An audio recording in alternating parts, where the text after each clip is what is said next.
Attention, please. It's time for the final countdown. The show starts in 10, 9, 8, 7, 6, 5, 4, 3, 2, 1. Let's rock.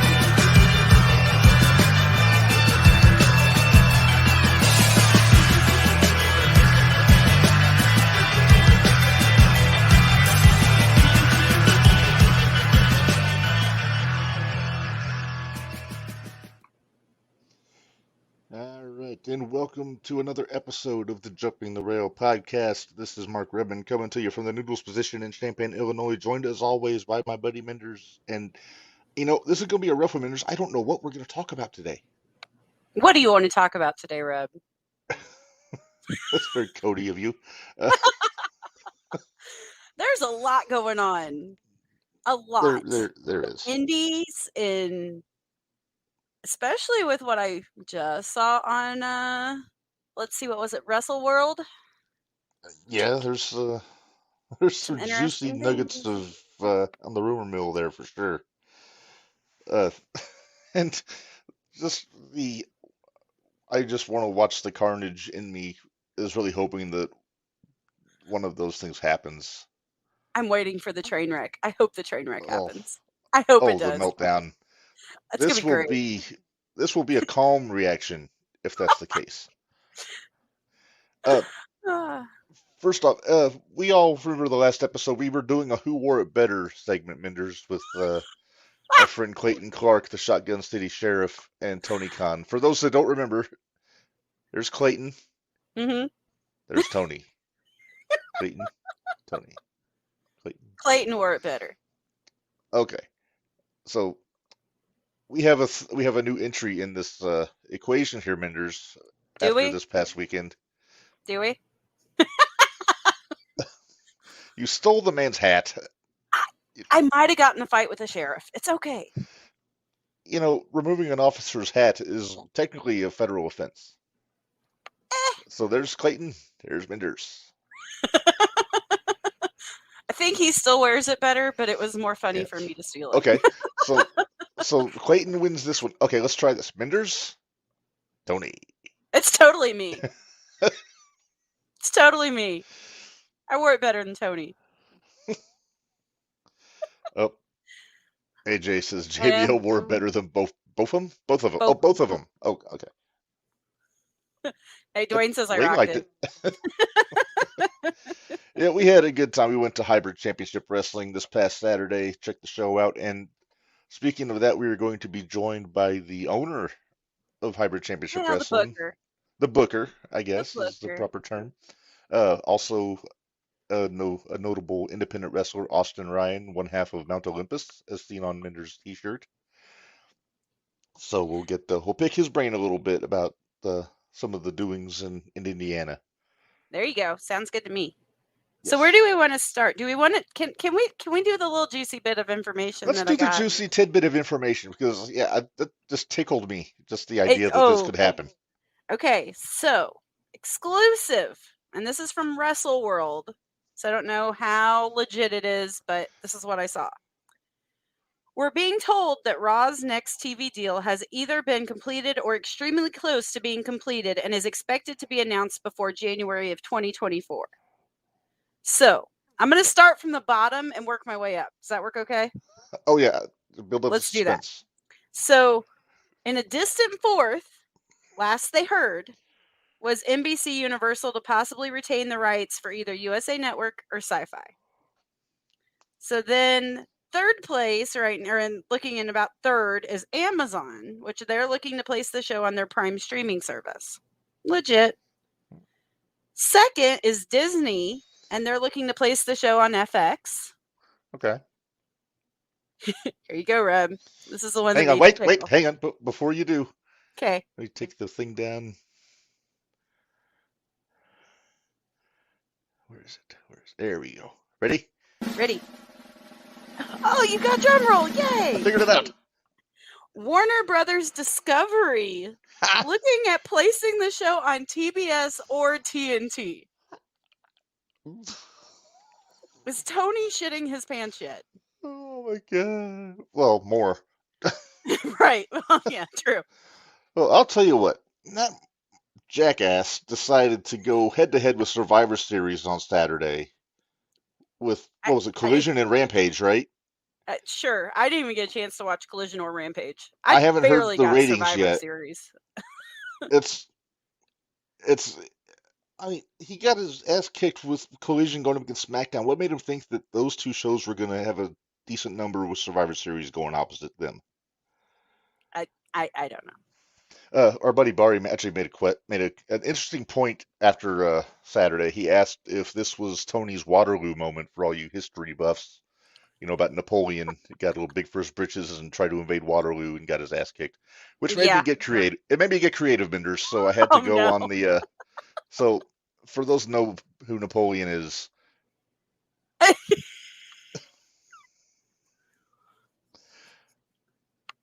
I guess Napoleon Tony Part, I guess you would call him.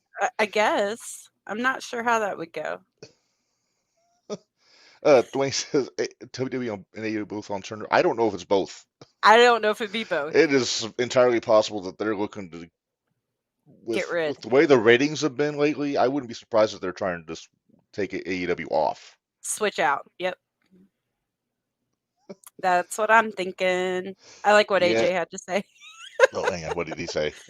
Oh, I'm going to imagine I'm reading this in Vince's voice. Please do. Well, goddamn, pal, we got these ratings with the off-brand shit. What kind of ratings will we do with this name brand shit? Exactly. He's got a point. He really does. I mean, that's TV networks for you. They're looking for the things that are going to get you the ratings, and lately it has not been AEW. Right. It's crazy to think, but it's with all the other, I guess we would call it notable happenings this weekend between the AEW and WWE. Hell froze over. It's all good. Hell froze over. I see all these on these fan pages on Facebook or on social media in general saying they're still holding on to this. They're saying Tony's the greatest booker ever and he saved pro wrestling and all this shit. And we're going to get into Full Gear eventually. Do we have to? I mean, we kind of do. Okay. We'll hit the high spots. But, high spots? Well. Sorry. Con spots. All right.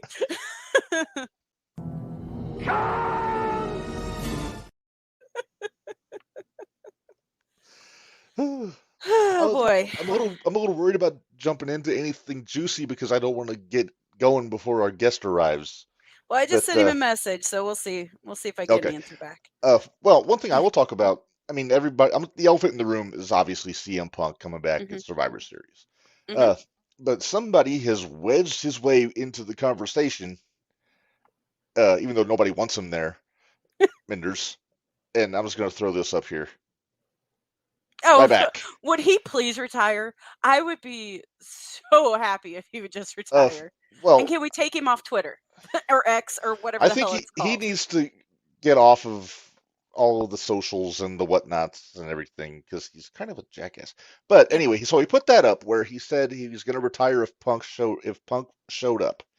But he backpedaled, Minderz. I don't know if you saw this or not. Now is it like if he stays for 6 months? He'll retire or something. He said that too, but here's what he put after Survivor Series. So the top one there's the official retire. Then I will not be retiring. He had to return to AEW, and that did not happen. What? Yeah, he backpedaled. Yeah. Wait, AJ has a good point. Retire This is from very, very what? true. And then later on, I don't know if you saw this, Minderz. Later on he went on and he said Oh, that when he jeez. does come back, he's going to have a louder pop than Punk did. All right. Keep the dream alive, Rayback. Yeah. Oh, right back. Oh my goodness. Rayback. So, That's what I'm calling him, Rayback. will you send him right back to wherever he came from? Please? Ridiculous. Can we please? Yes. I honestly, I haven't thought about the guy in years. The only time I ever Until think he about him goes is on when he his puts little up. Yep, when he puts up something stupid stupid. shit. Yep. Pretty much. Pretty much. It's Don't care. and then you see, I guess I was talking about the hello. Oh, pie Oh, noodle. yeah, she's next to the Christmas tree. I have to kind of keep an eye on her because she likes to try to mess with the tree, and the tree is literally right next to me. So that's why I have this handy. Ah. So she does not care for that. She doesn't even like the sight of it. So hopefully that works. But anyway, talking about the fans, they're number one. They're saying Punk is a traitor for leaving AEW. He got fired. Tony fucked up, not Punk. Exactly. Okay, I'm going to say it. Did you watch Raw last night? I did watch Raw. Did you see at the very end what he said? He said, "I'm not here to make friends. I'm here to make money," and that's And Wrestling 101. that is Wrestling 101. And if you listen to the promo, and I mentioned this to our little group chat today, Minderz, you would have thought he'd never been in AEW the way he was talking. Not at all. Not at all. Which is the biggest FU you can give to Tony Khan or Jack Perry or the Young Bucks Ugh. after all the shit they were pulling, to not even acknowledge him, no pun intended. Right. I agree. Yeah, it's because that's what they want. They want the attention. That's why Bucks did the friggin' victory lap in Chicago after he got fired. Idiot. and and all the AEW diehards, I guess, all due respect to ECW fans, all the Kool-Aid drinkers in AEW are going on about how Tony saved wrestling and he's the one. He got wronged by Punk because Punk went to WWE, and it's like I said, any sympathy I could have remotely had for Tony Khan in this situation went away when the Bucks did their victory lap. Yeah. Hey, Barry made a good point. He closed the chapter like a grown man should. That's right. All right. Oh, AJ made a good point too. That you can make friends or you can make money is an old Kevin Nash quote. Yeah, and nobody did that better than Kevin Nash. Right. Dwayne's got a question for us. Okay. Dwayne asking, was Seth Rollins' reaction on Saturday real? Do you have your Gary video ready? Not only that, I need to get something going here because Gary, as we know, never happened. It's a word. Never happened. It's a word. Get that going, but I'll play it twice. It merits it. Yeah. Let me see here. Did I do? I did not. Okay, I need to get a. I had a chat with Gary after Survivor Series. He sent me a very concise message on in the Facebook Messenger reacting to this. So I'm just gonna screenshot this. Oh no. Oh, okay. It's I'm not gonna show the whole conversation. I'm just gonna show what he said. Okay. Like originally. Okay. Let me get it from my phone to the computer. You there go right ahead and do that. All right, because I think you'll get a kick out of it. Oh, also, by the way, Minderz, we're doing our big year in review episode on December 26th, on the Tuesday. 6th. Mm-hmm. Yes, I think Gary is going to join us. Yay! I think, where's my picture? That makes me happy. Yes. Okay, the picture disappeared. That sounds about right. Yeah, that's very on brand with me. Do that again here. Because the suspense is killing you, I'm sure. It is. I really want to see what Gary had to say. Oh, failed. Oh, it failed. Airdrop. Yeah, do that. There we go. Now we got it here. Move it over here where I won't lose it. There we go. All right, overlay. I talk to myself because somebody's got We to. can't have dead air, and I'm not sure what to talk about No, because I don't that's know why what I'm. he's going to That's why. say. So Okay, so as we know, Gary was convinced that Punk leaving AEW was a work, and he was going to be coming back. right. About not too long after the end of the Survivor Series event, I got this message.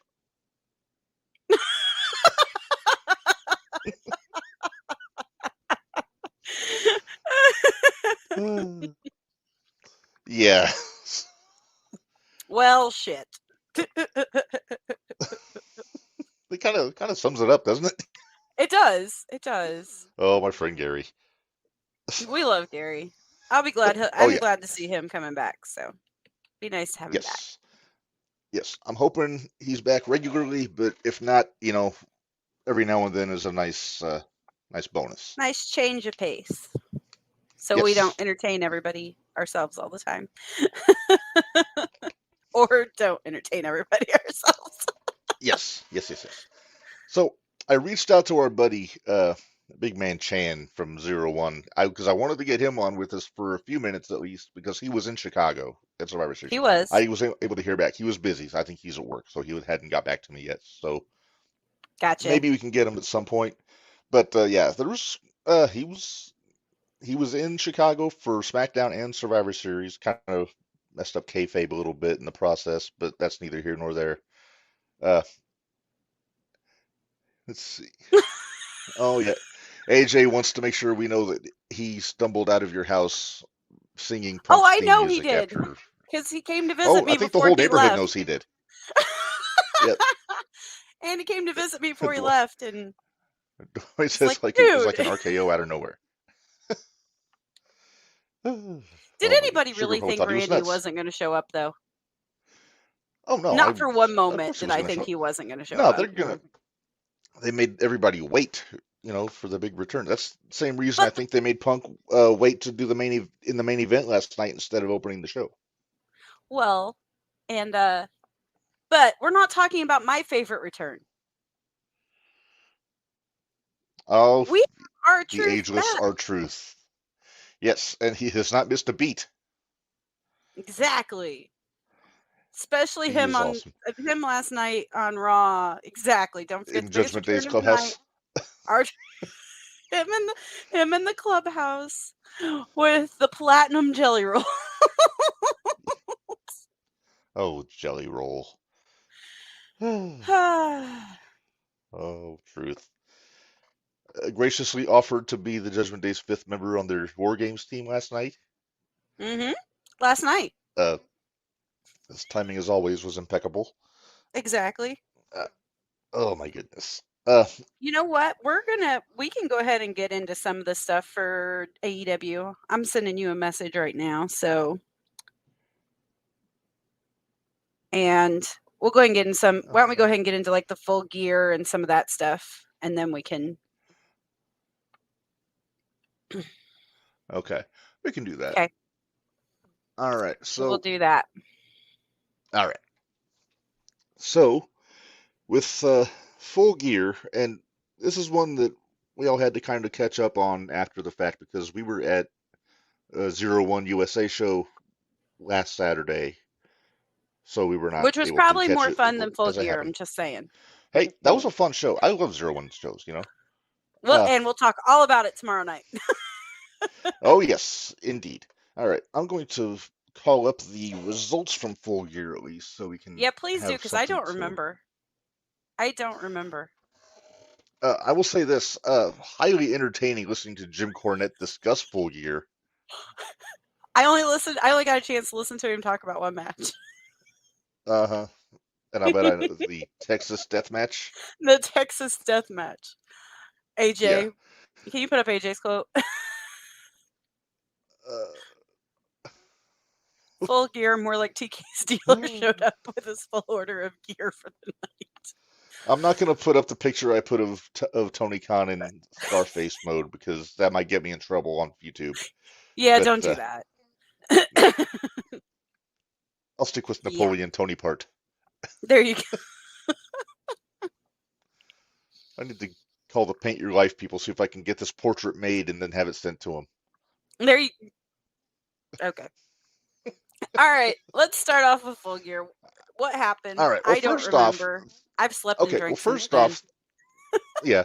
So the pre-show matches look better than some of the stuff on the pay-per-view. First off, uh, well, it's Eddie Kingston defended the Ring of Honor World Title against Jay Lethal, which would be phenomenal if the rest of the Goon Squad wasn't out there with Jay Lethal. Right. Yeah. If they actually Kingston took Lethal retained. seriously. If they took Yeah, Lethal which, seriously, that would have been great. but the match he had with Swerve on Dynamite last week was excellent Yeah. I believe in the it. tournament. Yeah, because there was no bullshit, nobody interfering, no giants, no pinheads, whatever you want to say. But yeah, Kingston retained in the opening match on the 0 hour. Let's see, Claudio versus Buddy Matthews. That's another one. I need to get back and watch that because Yeah. I love Buddy and I love Claudio. So Yes. let's do it. I need to watch that one. Yeah. Claudio got the win here with the sharpshooter, so Matthews tapped out. Then we had the Ring of Honor World Tag Team title match, MJF and Samoa Joe against the Guns, Austin and Joey O'Gunn. That never gets old, does it, Minderz? No, it sure doesn't. I still love it. I just hate the AJ fact that I was the one that pointed it out. Yes. AJ enjoyed Kingston Lethal. Dwayne pointing out that there is a Napoleon movie coming out. There sure is, but they couldn't get Tony to play him, though. So, unfortunately. I'm so bummed. I'm okay, though. I'll live. All right. So, of course, MJF and Joe win the tag title match, and then that's when the Bullet Club did the stretcher job on MJF. Mm-hmm. Uh, Setting up for the main event of Full Gear. Yay. Mm-hmm. MJF is great. I like Adam Cole. I hate the dynamic with those two. I'm tired It's of like the gimmick. I'm tired of the gimmick. It's a bad romance. How much due do you respect think to Lady I would Gaga. say that? How much do you think I would say that? I liked it better when they didn't like each other. Yeah. Well, number one, MJF heel is better than anything. And if MJF's going to be a babyface, then Adam should be the heel because he's a great heel also. And I know he's kind of up a creek though with his injury and all that. Oh, jeez. Yeah. You know what? That makes a lot of sense, AJ. I still think they missed an opportunity not calling the Ass Boys the sons of a gun. It's true. Also, Dwayne asking Buddy Matthews and Rhea are engaged, if I'm not mistaken. Yeah, I think that's last I knew. Yeah. Yes. Although we can't kill kayfabe. She's with Dom, remember? Right. Although she's awful flirty with a lot of other guys. Yeah. Drew, Orton. Orton last night. Oh, Daddy's home, he says. Daddy's home. I popped. I did too. All right. Back to Full Gear. Okay, so I mean, I've said my piece about Cole and MJF. I don't know where they can go if both of them are hurt because MJF's announced he's got a torn labrum now. Yeah. But he says he's going to defend his title at World's End, so we'll see if that actually goes through. If he doesn't, who does he drop it to, Joe? He doesn't. You know they do interim championships. Thanks, They don't have that belt anymore, do they? Well, I'm sure they have replicas. I was going to say, somebody took it with him, didn't he? Well, shit, if Moxley does it again, he's probably got the belt at home. Oh, that's true. Because, Moxley always saves the day. That's dope, guys. It's dope. Yeah. Yeah. I know, I always talk about we can't quote Cornette that often, but Brian Last's impression of John Moxley is just delightful. Cracks me up.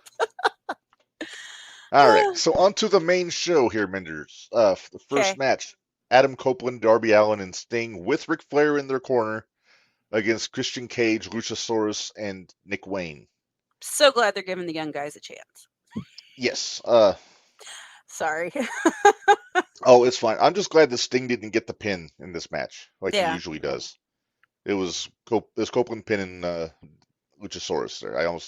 I had to stop myself. But sounds like they're kind of stepping on the gas with Edge Copeland and Christian going forward. It's fine. Uh, Everybody knows who it is. yeah. It's fine. And it's What still do you rated R, so whatever. Oh yeah. What did you think of the rechristening on Wednesday? Christian with the Luchasaurus and Nick Wayne. I love Christian right now. I think he's hilarious. Oh, yeah. I love it. I love it. So What do you think of the new names? Kill Switch is Luchasaurus now. I was hoping they were just going to unmask him. To be honest with you. Right? Because I thought that's where they were going. I felt like there was a kill switch. AJ, AJ? correct me if I'm wrong. I feel like we've seen a wrestler named Kill Switch before that Maybe. might actually be in yeah. AEW right now, but I could be wrong. And then I was tickled when it was revealed that Nick Wayne is now the prodigy Nick Wayne for personal reasons. I thought it was funny. I'm sure you were. I'm sure you were. Beard cutting bastard. I'm sorry. I'm What? sorry. I had to see what. That's true. I like AJ's comment. You need to put it Yeah, up. let me see. I was supposed to say it's great that television today is putting such a positive father figure like Christian Cage on TV. Such a positive role model for young men. Swerve was Kill Shot, not Kill Switch. Oh, my bad. My bad. Also, AJ, I just caught this talking about Rhea. Rhea's a dominatrix. She can have multiple boys simping for her. That's true. All right. That's true. And also, Dwayne said Nick Wayne's mom is hot. Okay. She can't act her way out of a paper bag, Back to Full Gear. Let's get back on. Get on track. The comments throw me off. I know. All right. So after the 6-man tag match, Shivani's on the ramp with Bryce Remsburg, calls out Bullet Club Gold. He called out representatives of Bullet Club Gold, namely the Guns, but instead Jay White came out. And Tony was tasked with informing the world that MJF was injured and not able to defend the title, so the match was off, and then Jay White was to be awarded the championship. And then Hopalong Cole comes out and basically announces that Tony Khan, and I don't know, I know it's a work. I'm not an idiot, but if the guy is not medically cleared to defend his own championships, why is he offering to defend somebody else's? Right. So yeah.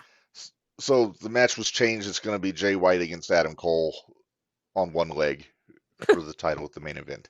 Maybe. Which the longer that sentence goes, the more ridiculous it sounds. Right. All right. Next, let's get back. Next up, AEW International Championship. Orange Cassidy with Hook in his corner against Jon Moxley with Wheeler Yuta in his corner. I didn't see it. I would imagine it's about the same. I think Pockets hit Mox with like 3 or 4 orange punches. Oh, I'm sorry, 6. 6. According to the results, 6 orange punches, followed with his finish, and he pinned Mox. So okay. Let's move on. It's announced that Tony Khan made the match official for tonight's main event: Switchblade Jay White versus Adam Cole. Okay. That's good booking right there. Booker of the year, right? Booker of the year. As the show goes, I guess they were making announcements about the Continental Classic, which we'll get more into after we're done here. But Mark Briscoe announced as the next participant, so I think he was like the 4th guy announced. AEW Women's World Championship match: Hikaru Shida versus Timeless Toni Storm with Luther the Butler. I'm on record. Toni Storm is my favorite part of AEW right now. Yeah, I'm liking what she's doing. She is a delight. Yes, it's a nice change of pace. It's actually a gimmick that I enjoy. Yeah, I like the gimmick. I loved on Dynamite when she did the acceptance, like it was like the Oscars when she had accepted her title. But we got to talk about the finish of this match. Okay, so when we were driving home, AJ was giving us the skinny. Play-by-play. Yep. Yeah, and he said that she stuffed a ladle in her pants and hit Shida with a hip attack. Turns out it was Luther's round tray. It wasn't a ladle, but I know. ridiculous. I was so excited when I thought it was a ladle. I know. I was so excited. I was like, somebody's yeah. using my spoon gimmick. And apparently the thing was about to come out of her pants. Yeah. From what I heard. That's what I heard. Yeah, but I mean, she's the new champ. I don't hate it. I don't either. I'm okay with it. I'm glad they got off Sheeta. So Yeah, I- Sheeta, I think was how was Sheeta a transition? She was transitional from Soraya to Tony. Wait, no, Which from they- Tony to Tony. was it I'm so Tony to confused. Tony? I'm I so am too. confused. All right. Renee Paquette backstage with Eddie Kingston. And Kingston announced he's putting both the Strong Openweight Championship and the Ring of Honor World title up on the line in the Continental Classic. So, Okay. it's two. And also, for those that don't know, there's a new belt coming, the Continental Championship. So, Tony's making up his own version of the old All Japan Triple Crown, but with 3 less prestigious championships. So how many belts we have in AEW now that we have to keep track of? More than I can count. Okay, just After checking. we're done here, we might have to make a count. Or we count like between Ring of Honor and AEW. I won't count the New Japan belts, but Well, let's All see. right. There's the heavyweight, the intercontinental, or the inter now whatever. hang on, wait till we get through the card because Okay. I'll lose my place. Okay. Oh, hang on, real quick. We got a visitor. Hi, Mari. Hi, Barry. You're joining us mid review of Full Gear. All right, well, hey, let's get it. All right, so we just finished talking about Tony Storm stuffing the plate in her pants. So You know what? That would have been a great spot had the not plate slipped down her ass and was exposed for half finish. all right, so Storm is the new AEW Women's Champion, and I think she's going to do big things with it. I think so. Like I said, I love the character, and Yeah. with no Thunder Rosa, no Britt Baker anytime soon, she's the perfect person to put it on. I agree. Yeah. All right. So let's talk about the World Tag Team Championship ladder match because who doesn't love a good ladder match, especially when Tony has one every other week. All right. Big Bill and Ricky Starks defending against FTR, La Facción Ingobernable, Drolistico and Roosh, and the Kings of the Black Throne, Brody King and Malachi Black. There's 2 teams in this that I really like, and then there's Okay. 2 teams I could take or leave just because they're Big Bill and Starks. It works in theory, but they were thrown together. You know, I have my opinions about throwing together tag team champions. And Drolistico and Roosh, it's they're brothers, so it makes sense that they're a team. But I haven't seen enough of them. Does anybody care about them though? Is the question. I'll tell you, after Roosh's match with Jay White Wednesday, I got more invested in him. Okay. Yeah, same here. I definitely want to see what Roosh has to offer, and he's in this tournament, so he'll get a chance to show us some things. I assume. Yeah, I would imagine. Yeah, but no, FTR, of course, best tag team in the company, hands down. And I really like Malachi and Brody as a tag team. They've been teaming up since before they were in AEW, so I mean, they've got the chemistry and everything. Yeah. As you can imagine, Spot Fest from Of course. What else is it going to be? Yeah. Let's see. Too much gaga to talk about, but Starks and Big Bill retain. So Brody King tried to kill somebody. Yeah, I will say this. When one attempts a ladder spot and the ladder doesn't break, why do we need to try to do it again? Yeah, don't. If it didn't break the first time, I need you to just roll off and continue with the match. Let's not try to do it again because that's how people get hurt. Well, sometimes the "if at first you don't succeed" axiom is not a good motto to have. No, not at all. At first, you didn't succeed to break his neck. Don't. Yeah. try again. Not when it's involving spine hitting the ladder. That is no. Ages of the Roosh family brothers, 2 of them were in a random ass ladder match. One of them had a feature match at Survivor Series. Who's the smart sibling? It's true. Right, For those who don't know, Dragon Lee is Roosh's brother. So, Yep. hey, get out of. She had her head in the tree. He's got to chase the cat away from the tree. Oh, that's great. That's an ongoing issue in this house at Christmas time. She always wants to try to get into the tree. All right, moving on. TBS Championship match, Chris Statlander defending against Julia Hart and Sky Blue. This shocked me. I was surprised It by did. this. Hey, I've said, and I think Bari, you've agreed with me. Julia Hart is probably the most improved wrestler in the entire company at this point. Absolutely, absolutely. And she's 22 years old. Yeah, she's but a pup in the business, as they say. That's it. But That pup's got big paws. Once she figure out what to do with them big paws, she's gonna be it's Something. gonna be right. Yeah. beautiful moonsault that she does. Yes. But yeah, Julia got the win. What the hell is that? Oh, that's Statlander. I'm reading this to myself also.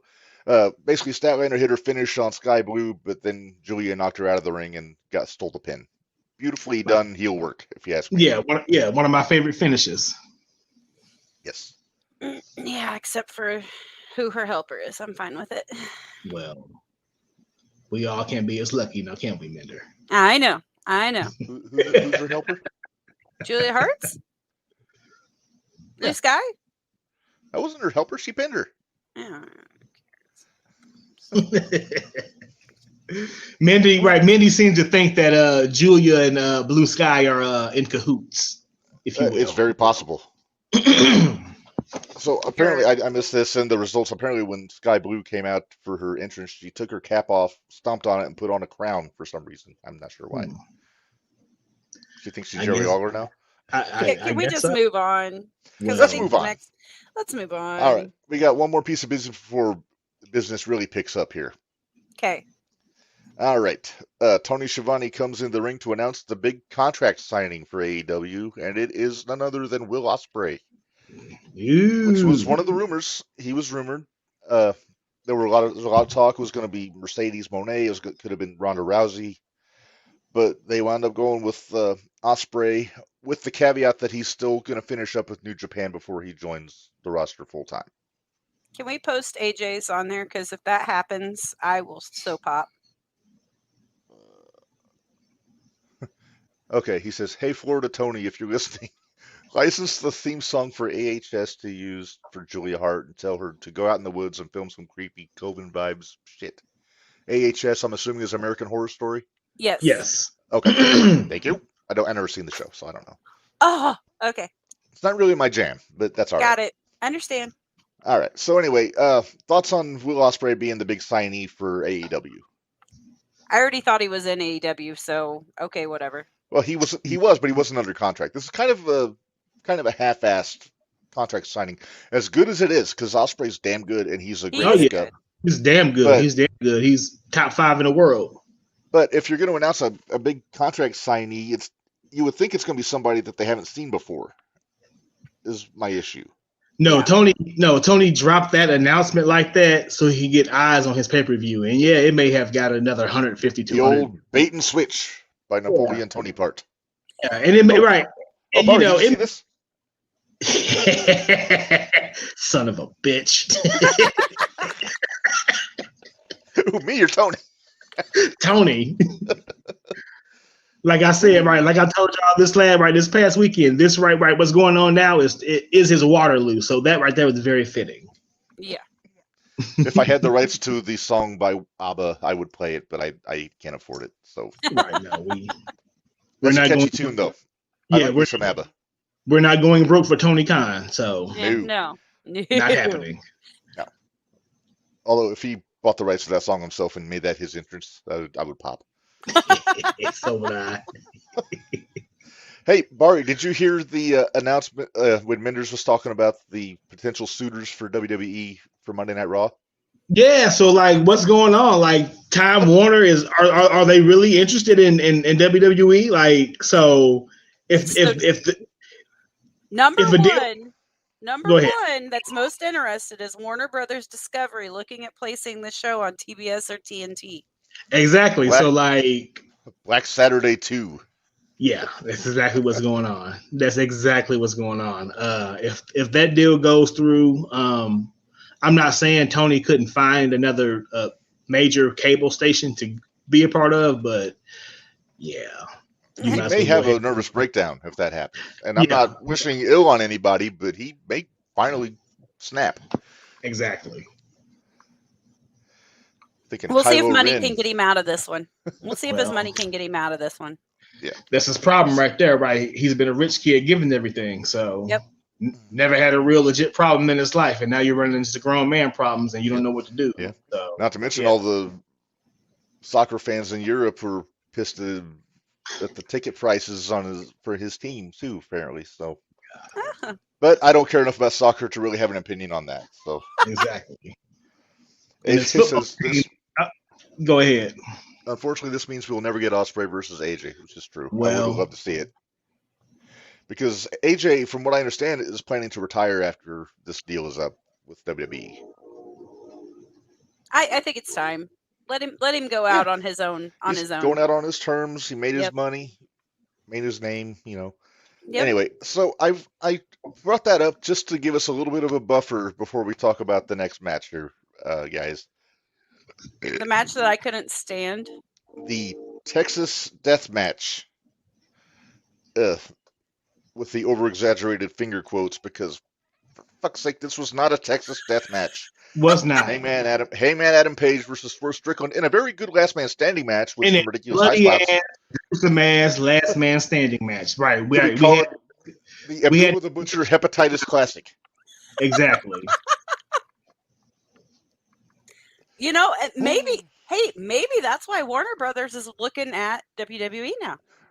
You know, I hadn't thought about it. Very possible. That just hit me, actually. I wonder how many of these spots were suggested by a certain plumber that we know and love. Yeah. You guys should both bleed. You would have Drink his blood. chair. Drink his blood. It'll be Drink his blood. fine. Nope. It's healthy. It's organic. No, Moxley, it's not organic. So basically, starts off, Page hits his finish at the very beginning of the match, and then taped Swerve's wrist to the rope together and started stapling Swerve with a staple gun. Because why not? His kids' drawings, wasn't it? It was like his kids' drawings or something. No, that was what Swerve did to Hangman later on, I believe. No, He was no. just stapling him with staples. He wasn't stapling anything to him. Hangman pulled a drawing that his son had created. Oh, did he? Stapled it to Swerve's forehead. His son's not even a fucking year old. How can he draw a picture? But let's not even get into that situation. Right. Yeah, there's so many holes in this whole storyline. This is the Swiss cheese angle, I call it. Yeah. So basically, then Page, of course, headshot with a steel chair, because why not? Because of course. Yep, Page gets the barbed wire steel chair, the Moxley 3000. Nana cut the Swerve free of the tape like any good manager would do. And I'm a fan of Prince Nana. I love Nana. Well, yeah. Going way back. Especially if he's dancing. That's the best Yes. part. Then Swerve staples Page, sent him into the barbed wire chair. The stupid, they brought back the cinder block that was fake looking when they did it to Keith Lee, and doing spots on it. I don't think Tony's ever felt a cinder block because he would know that doing a pile driver on it was not going to break the cinder block into powder. Right. Well, Tony hasn't felt a lot of things, but we won't get into that. Very, very, very true. Very true. Of course, the fans think it's awesome because they're lemmings and everything. Let's see. I'm just going to run through some of the high spots, finger quotes. Swerve does a pile driver on top of the guardrail. Okay. Page playing a Swerve follow slam. Another follow away slam. Page wrapped barbed wire around Swerve's head. Then trapped Swerve's arm against his body with the barbed wire. They hit another follow away slam. For doing that? Didn't somebody get in trouble for wrapping barbed wire around somebody's head around Easter? I think, was that Raven and the Sandman? Mm-hmm. Back in the day. Page moonsaults off the post and lands on Swerve with the barbed wire wrapped steel chair. Stupid. Okay, so in this result thing I'm reading, there's also some quotes from commentary. Nigel summed it up succinctly. This is hard to watch, he says. Well, and then you wonder at what way he meant that. But, Right. Yeah. Okay, Swerve hits a tombstone onto the barbed wire steel chair on Page. Okay, now he's chilling again. Nigel says, this goes beyond pro wrestling. This is evolutionary. It's de-evolutionary. It's De-evolutionary. They're like a bunch of back. all the evolutionists, all the people that believe in evolution. This is where things devolve more than anything. Yeah. Yeah. Yeah. Let's kinda- see. Swerve. Kind of go Swerve back to powerbomb.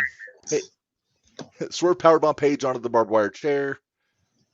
Swerve grabbed a black bag from beneath the ring, spilled the bag onto Page's back. It was full of broken glass.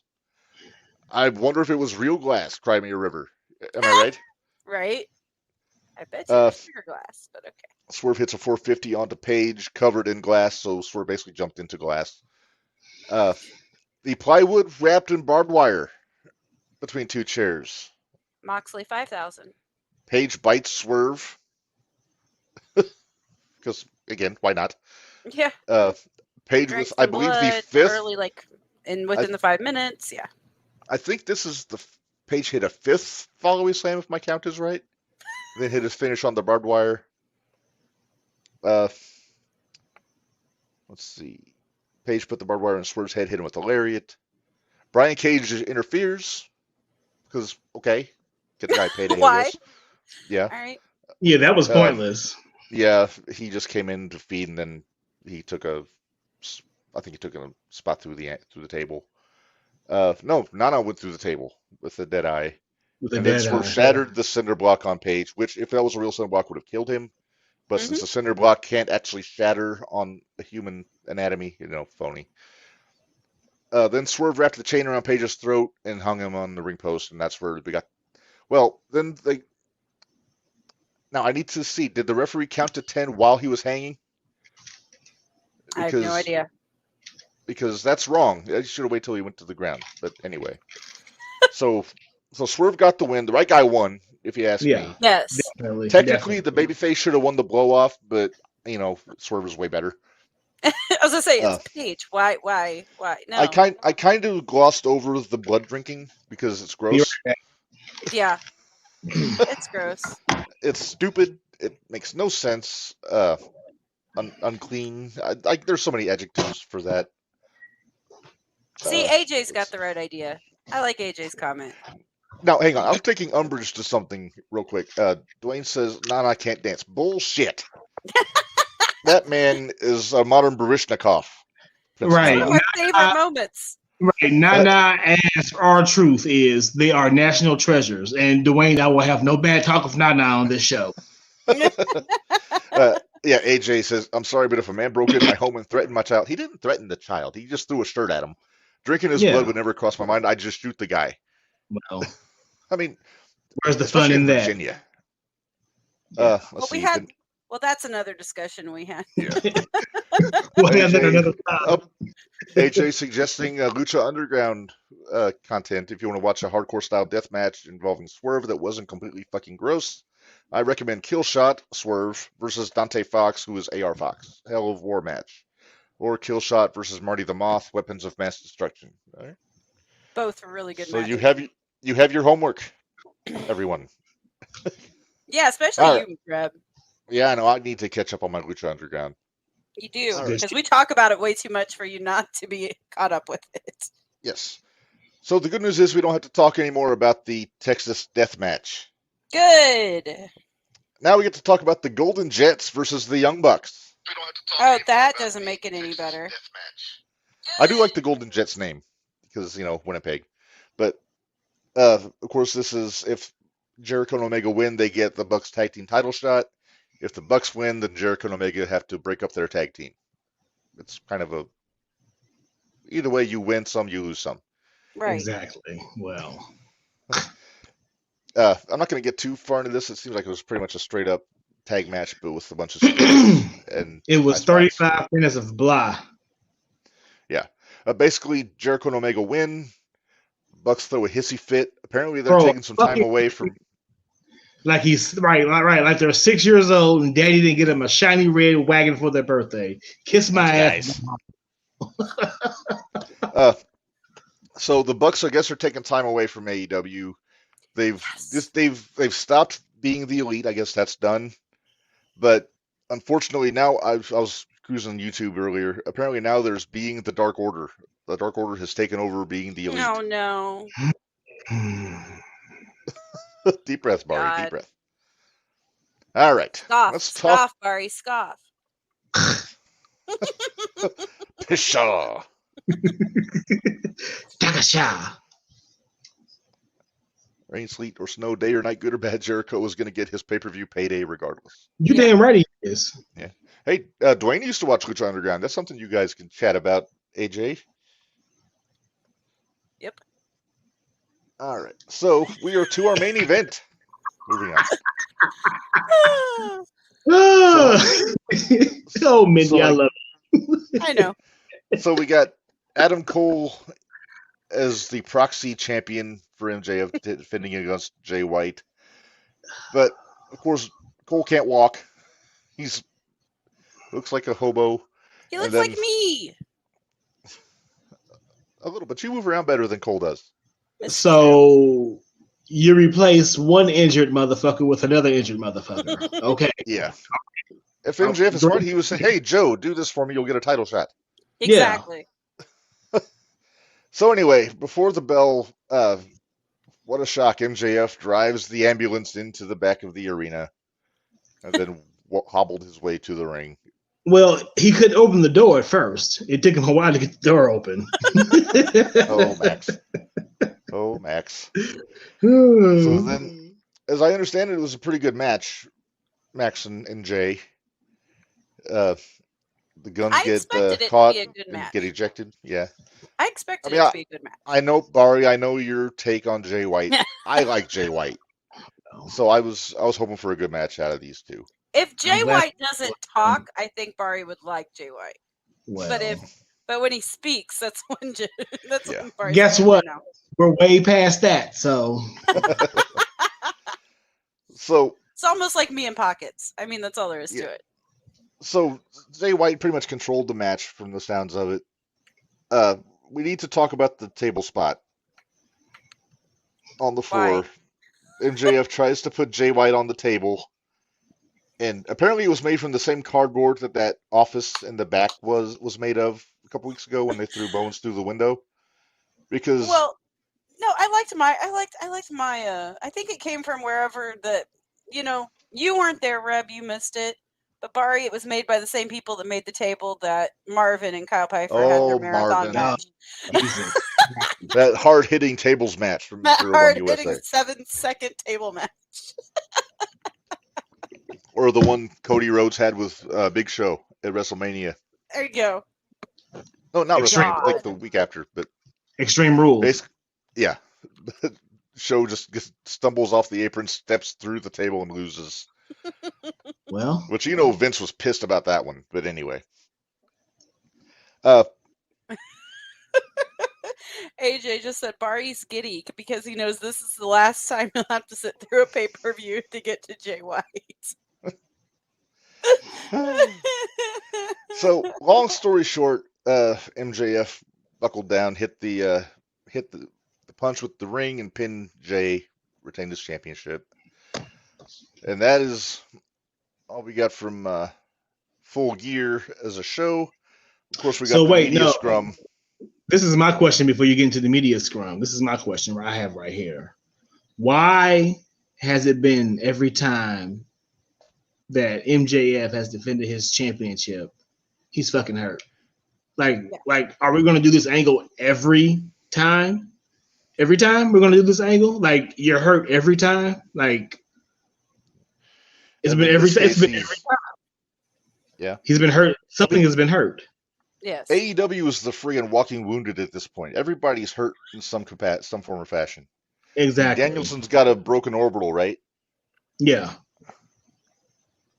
AJ caught a Facebook violation for his comment about Paige and Swerve.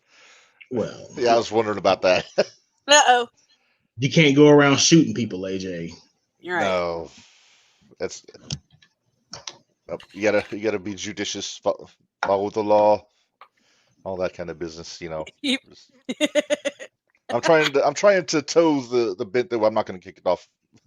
Showing like kicked off Facebook. Yeah. Yeah, not good business to do that. But anyway, Minderz, you usually watch the media scrums. Did you watch this one? I didn't. I didn't. So Legit, apparently here's the MJF. deal. I didn't care enough. I didn't care Okay. enough. Because apparently MJF was crying while eating pickles Crying while during eating his injury. pickle, and you're the world champion. What are we doing here, people? Can we please? I Can mean, we really, please get to 2024 for the bidding war, please? please. Sounds like he's already re-signed. Did he? Oh, All the rumors great. I'm hearing is he signed a deal through 2027. But anyway, I don't know. That's not official. I don't know. Okay. But then, of course, at some point, Tony goes on a 10-minute long filibuster about the Continental Classic and all the details on that. That nobody asked him. Nobody asked him. No, he just Nobody started talking. He just That's what he started rambling. does. Oh, those It's pickles didn't taste bad. Those were good pickles. Those are kosher pickles, Dwayne. Those are. Oh kosher yeah, and they're pickles. delicious. I love a kosher pickle. I just love a pickle in general. Dill Yeah. pickle mainly. Yeah. Same here. Not Same familiar. here. I'm not familiar with the gherkins as far as taste. Not a It's fan of sweet pickles though. It's Right sweet. now, you're right. Yeah, I'm about to say a gherkin is more of a sweet pickle. Anyway, Yeah, can we get back how to do- wrestling? How do we All get right, off enough pickle pickles? talk. Enough pickle Yeah. talk. We'll do that MJF. later. We'll do that. I have to see if we have pickles later. No more pickles. Focus. I'm sorry. Yeah, All let's right, move so on because we're not even let's- through AEW and we're an hour into the show already. Okay, so let's see here. Well, we talked about Dynamite last Wednesday.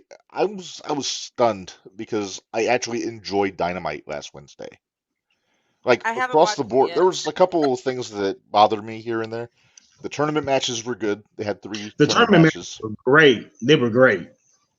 Lethal and Swerve, White and Roosh, Moxley and Mark Briscoe, all of them were solid. Even the Moxley match. Yeah. I popped hard for Tony accepting her championship like it was an Oscar. It's just good stuff. I was glad Adam Cole finally told Roderick Strong to fuck off. The fuck off, exactly. Adam! Shut I'd have up. been slapped him. I'd have been a slap in the Although Which Roddy one you just calling about needed for? that neck brace for real, by the way, after that friggin' God, Action and Ready match on Rampage. him and Action Ready, and you know what? I actually watched that what was that? Rampage? It was on Rampage. Rampage. Yeah, I watched it too. this morning, and I was actually going to get ready to send you guys that clip of when it happens. I was like, damn, look at this. And Taven with his giraffe. It's just a shit show. I like all Yeah, those and- guys. But Yeah, the way and they the- use is criminal. And the wiener kick, what are we doing here again? Yeah, right in the Tony. ding ding, as they say. Yeah. Okay. Let's It's move my on. purse. I don't know you. Yeah, look at him. Oh, Red will have to get There's AJ a- to do that for you sometime. There's a What? tear in my beer. Yeah. Oh my goodness. I don't know you. All right. What other AEW business do you have to discuss, Minderz? Because I'm None. forgetting. I'm done. I'm done with AEW right now. Should we move on to Survivor Series? Can we please? Why don't we? It was a good show. It was a good show, It had one match for every hour that Full Gear went. right? And for the record, I listened to Cornette reviewing like the card. I don't agree with Cornette's take on the women's War Games match. I think he's going a little harsh. You know, But he has points. he has points, but I don't. I don't mean, agree with him, but he has points. He has opinions. Believe it or not, Jim Cornette is an opinionated fellow. What? Yeah. I know. He can't Newsflash. be everything. But okay. So the funnier part about SummerSlam, good lord, Survivor Series was So I watched it last night before Raw, Uh-huh. and I had it on TV, and Mom was we were getting my foot situated and all that. And Mom goes, "Well, I'm really glad those girls are going to catch her when she jumps off of that." Mind you, my mom is not a wrestling fan whatsoever. So the fact that she that she even points out how dumb some of the stuff they do is cracks me up all the time. It makes me laugh. So my first question about War Games was the women's War Games match when I think it was Io brought in all the kendo sticks, either her or Kairi, I forget which one it was. It was one of And them. they were black kendo sticks with purple handles. I wonder if she grabbed the Judgment Day's kendo sticks. because maybe. Probably. because Judgment Day did came to a 6 spot in their match, and they had the regular ones. So I Uh-huh. wonder if EO Big League them was like, I'm out first. I'm kicking the cool ones. But see, that's the problem. That's okay. I'm not even so much against the whole women's versus men's or whatever. Fine, whatever. I'm against having the same match on the same show. At least they didn't go back to back. Yeah, They open with one. It's like how they do with the Rumble. They open with one, they close with one. I know. But Just it's devil's still, advocating here. I know. I understand. Or but the it's or just the or the chamber when they do the elimination chamber and it's a women's chamber. Yeah. They run one and then they do the other. Yeah, anytime they do a pay-per-view based on the gimmick match, they sandwich them with yeah, Hell in I a know. Cell's It's another one. just meh. But okay, so that aside, what did you think of the women's War Games match, Minderz? And actually, you know what? I'm going to get the results for that one too, so I can. Well, the good guys won in that one. Charlotte and Becky and those guys won. I don't know. It is what it is. It my is. To me- opinion. It really is because there's right now the women's division in WWE, apart from Rhea, Zoe, that's about all I really care about in the women's division right now. Raw has the superior women's division on the Oh, main yes. roster, Oh definitely. yes, Uh, but I don't know. I'm Mhm. frustrated with it because I think there's a lot they could be doing with people Oh, that yeah. they're not doing it with. Like well, look at what they're doing Piper- with NXT's women division. exactly. So why can't we do that on the main show? Because if you think about it, what they did in NXT is what made the women's division what it is. I It's know true. there was you had back when, look at who the top people are right now. You've got Charlotte Flair, you got Becky, Mhm. you've got Bayley, you've got Rhea. Rhea. All these people came up Bianca. through NXT. Bianca. She's still up there. I know, but Jane Cargill's going to break the trend, though, when she makes her debut. well, I'm just saying, it was the NXT that built these characters. It was NXT that built them. Yeah. So it's just kind of like, come on. But then Yeah, it's like people like Piper. Look Mhm. what's she doing. She's stuck with Chelsea Green. Now, But she's one half like of the Chelsea's character. I'm annoyed with Chelsea's But character. when the team splits up, it's going to be on because Piper's going to whip some ass. I hope. AJ has a good point here. I feel like the women's War Games always has a lot more weapons and crazy spots, and the men's War Games has a storyline. Yeah. He's not wrong. And maybe and that could be why I didn't particularly care for the women's match. No. I'm not a spot fest match watcher. So Maybe it should have been more deathmatchy, then you'd like it more.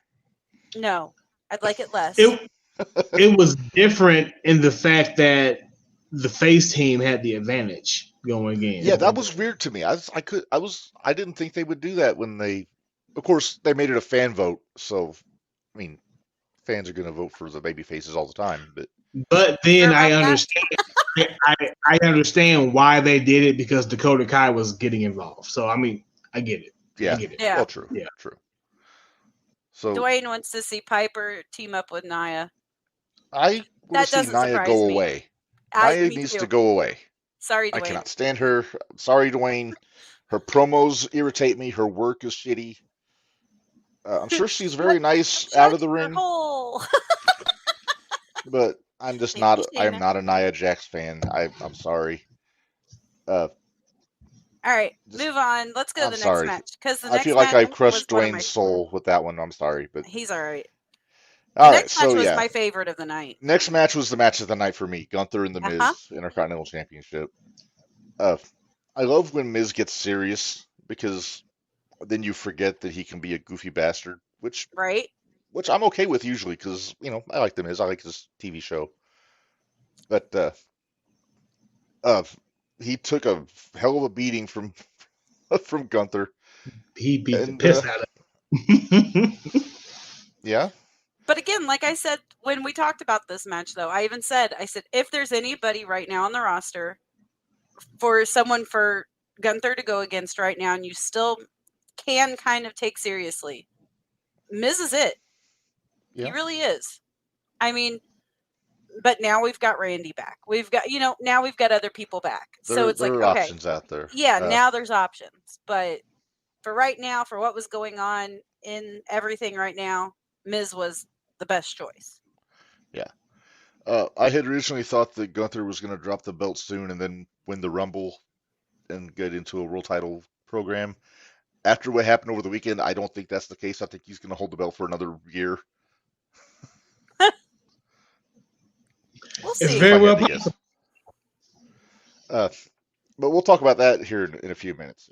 Gunther made Miz look really good. There were some hope spots where people thought that Miz was actually going to pull it off.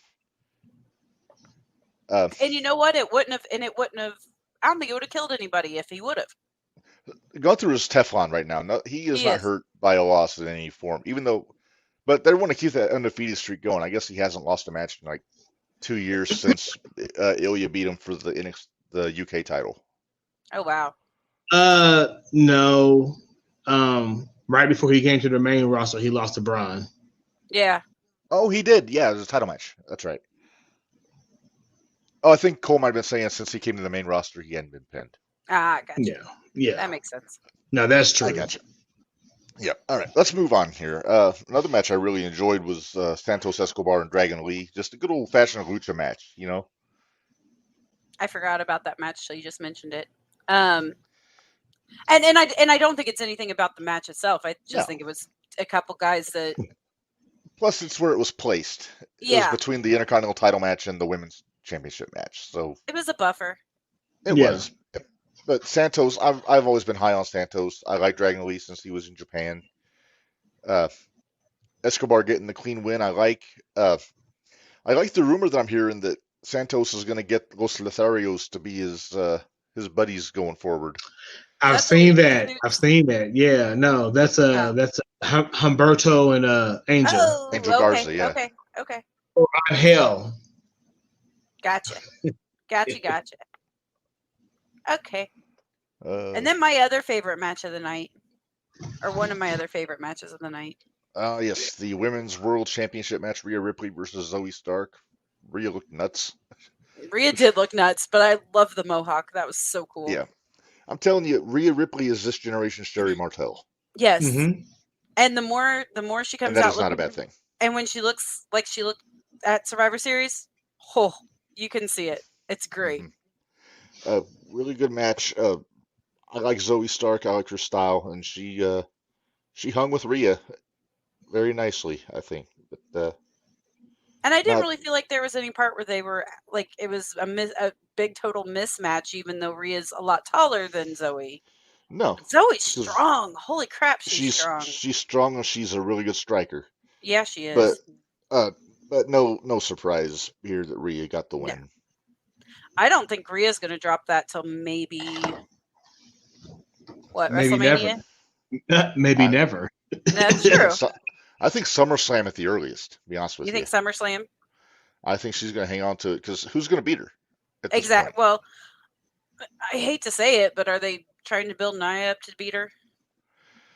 I think they're going to build up Nia for Rhea to beat her to really Okay. establish Rhea. Okay. Kind of like how Yeah. they did it with Bianca and Piper when Bianca gave Piper that KOD. Yeah. I hope you're right, Reb. I hope you're I right. hope I'm right too. All right. Now, notice how it took us an hour to get through Full Gear with all the matches. And we've We're taken like just 10 now- minutes. We're to the main event now from Survivor Series. So I liked the story going through the whole night that Randy wasn't there yet. I mean, obviously he was going to be there, but Well, it makes it's me just good chuckle because storytelling. it's what, 4 hours? It's only a 4-hour drive. An hour flight if you want to fly. Sure. He's only in And he St. showed up in Louis. his gear. Yeah. But, it's just I was excited to see Randy back. I've been a huge Randy Orton fan, even when he Let's was talk about a heel. Randy. Randy was jacked. Oh to my the god. gills. He looks He's great. been in the gym He in the gym shredding. He looked like a Randy Orton action figure. Yeah. Exactly. Well, and In they the words- even said, go ahead. In the words of Jesse Ventura, he's been eating oatmeal and sardines for 6 weeks. Tuna fish and water for Mr. T at WrestleMania 1. Yeah, you are. But Yeah, he did look awesome. and this is where we kind of talk about Punk too. That I was glad that Punk waited until that match was over didn't spoil Randy's return.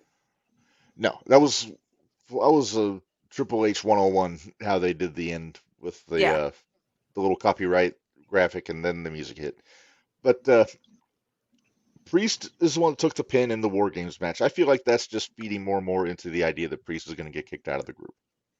And so is Drew going to take over, you think?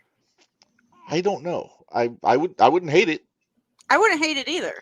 I wouldn't hate it as third, but I think that the Drew being in the War Games with the Judgment Day was a one-off. I like the idea better of Drew being just like a lone wolf kind of guy. Mm-hmm. And his performance on Monday was just magnificent. So good. Between the stuff in the ring and the backstage with Sammy, he was just fantastic. Mm-hmm. And I dig the look, the kilt and the leather jacket, even though his kilt fell off in the ring, so he was just wearing his boxers. Yeah, he was in there in booty shorts. If he was I know he's a legit Scotsman, but don't most Scotsmen go commando under their kilts? What does a Scotsman wear under his kilt? His shoes. So I wonder, I like that he had the forethought. Hey, this thing might fall off on television, so maybe I'll put on the boxer briefs for one night. There you go. God. Yeah, we don't need to see us twigging berries. That's for sure. No, please, let's not. That would have made for quite the wardrobe malfunction. Oh my! I don't think he could have stuffed a plate underneath his gear in that performance. I do I'm starting to feel sorry for JD though.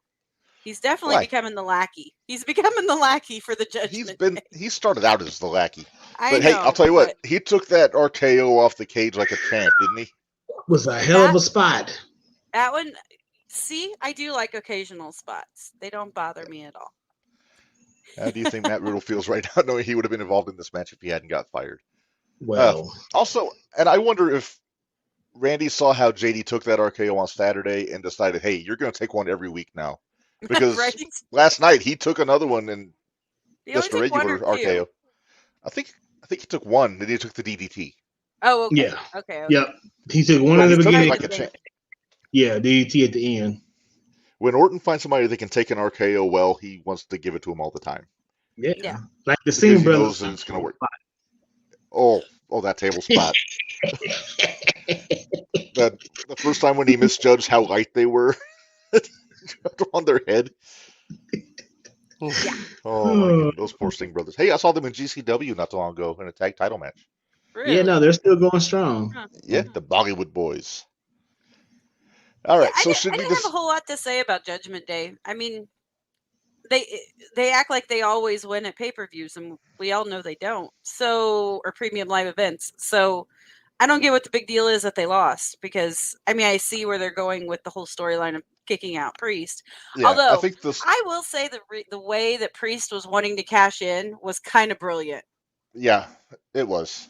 That was brilliant. So good. I like the idea that Priest was the guy they put in charge of the team, and he's the one that got beat. Mm-hmm. So, kind of fell on his sword. It was his Waterloo moment. There you go. I got to redo my Napoleon picture with Priest's head on him. But No. I don't have that kind of time. No. And he was upset about it, and he was feeling some kind of way about it, and he addressed it on last night. And, yeah, he did. And everybody else was like, you know what? We're not worried about that. Whatever. We win some, we lose some, but we're not worried about that. Yeah. That's lip. I think that's lip service, though. I do too. Yeah. Mm-hmm. This one was. Although Matt Sydal out of the shooting star press is right up there. That was good too. All right, so we've put it off. Should we talk about the elephant in the room? Sure. What went down at the end of Survivor Series? Yeah. Uh, so I was both surprised and not surprised to hear that Punk came back. I mean, I think I was it's more in shock as opposed surprised. Like I you was said, surprised. it was a Go cold ahead. day in hell, is what I'm saying. I was surprised because I had convinced myself in my little wrestling brain that, oh, that's not ever going to happen. Right. CM Punk has made enough money. He's going to sit at home with his pretty wife and his crazy looking dog and live out the rest of Larry. Yeah. And Larry, Legit what I thought. Like, that's not ever going to happen. And when AJ had the fit that he had Saturday night, I said, oh, we're doing crap. this. We're And doing this, I guess. When he came stumbling out of the house singing at the top of his lungs. yeah, that's why it's so damn cold outside, because hell has officially frozen Froze over. over. It's a chilly day in Hades, as they say. But I will say, when you have grown men conducting grown men business, this is what happens. And you've got a booker who's not a spineless jellyfish. Quit. Exactly. See, You and know, that's You wouldn't my see big- Triple H dressed like this. No. Wait. No, we haven't. I was trying to No, think if maybe- we have or not. He No. might have wore a cowboy hat, but he wouldn't have looked like that. Yeah, he wouldn't No. look like that. He doesn't have enough hair. He wouldn't have but looked like that. That's true. Or this. look at me in the background saying, oh shit. Yeah. Crap, he stole it. Yeah, there he is. But You're yeah. so proud of yourself there. Yeah, she is. All But, right, so like I said, I was glad the Punk waited until Randy got his flowers, I guess, that you would say. Yeah. because And they let you it. know, if he would have showed up anytime like during the show, that anything else would have been secondary, and Yeah. they would have lost the crowd once Punk went back to the back.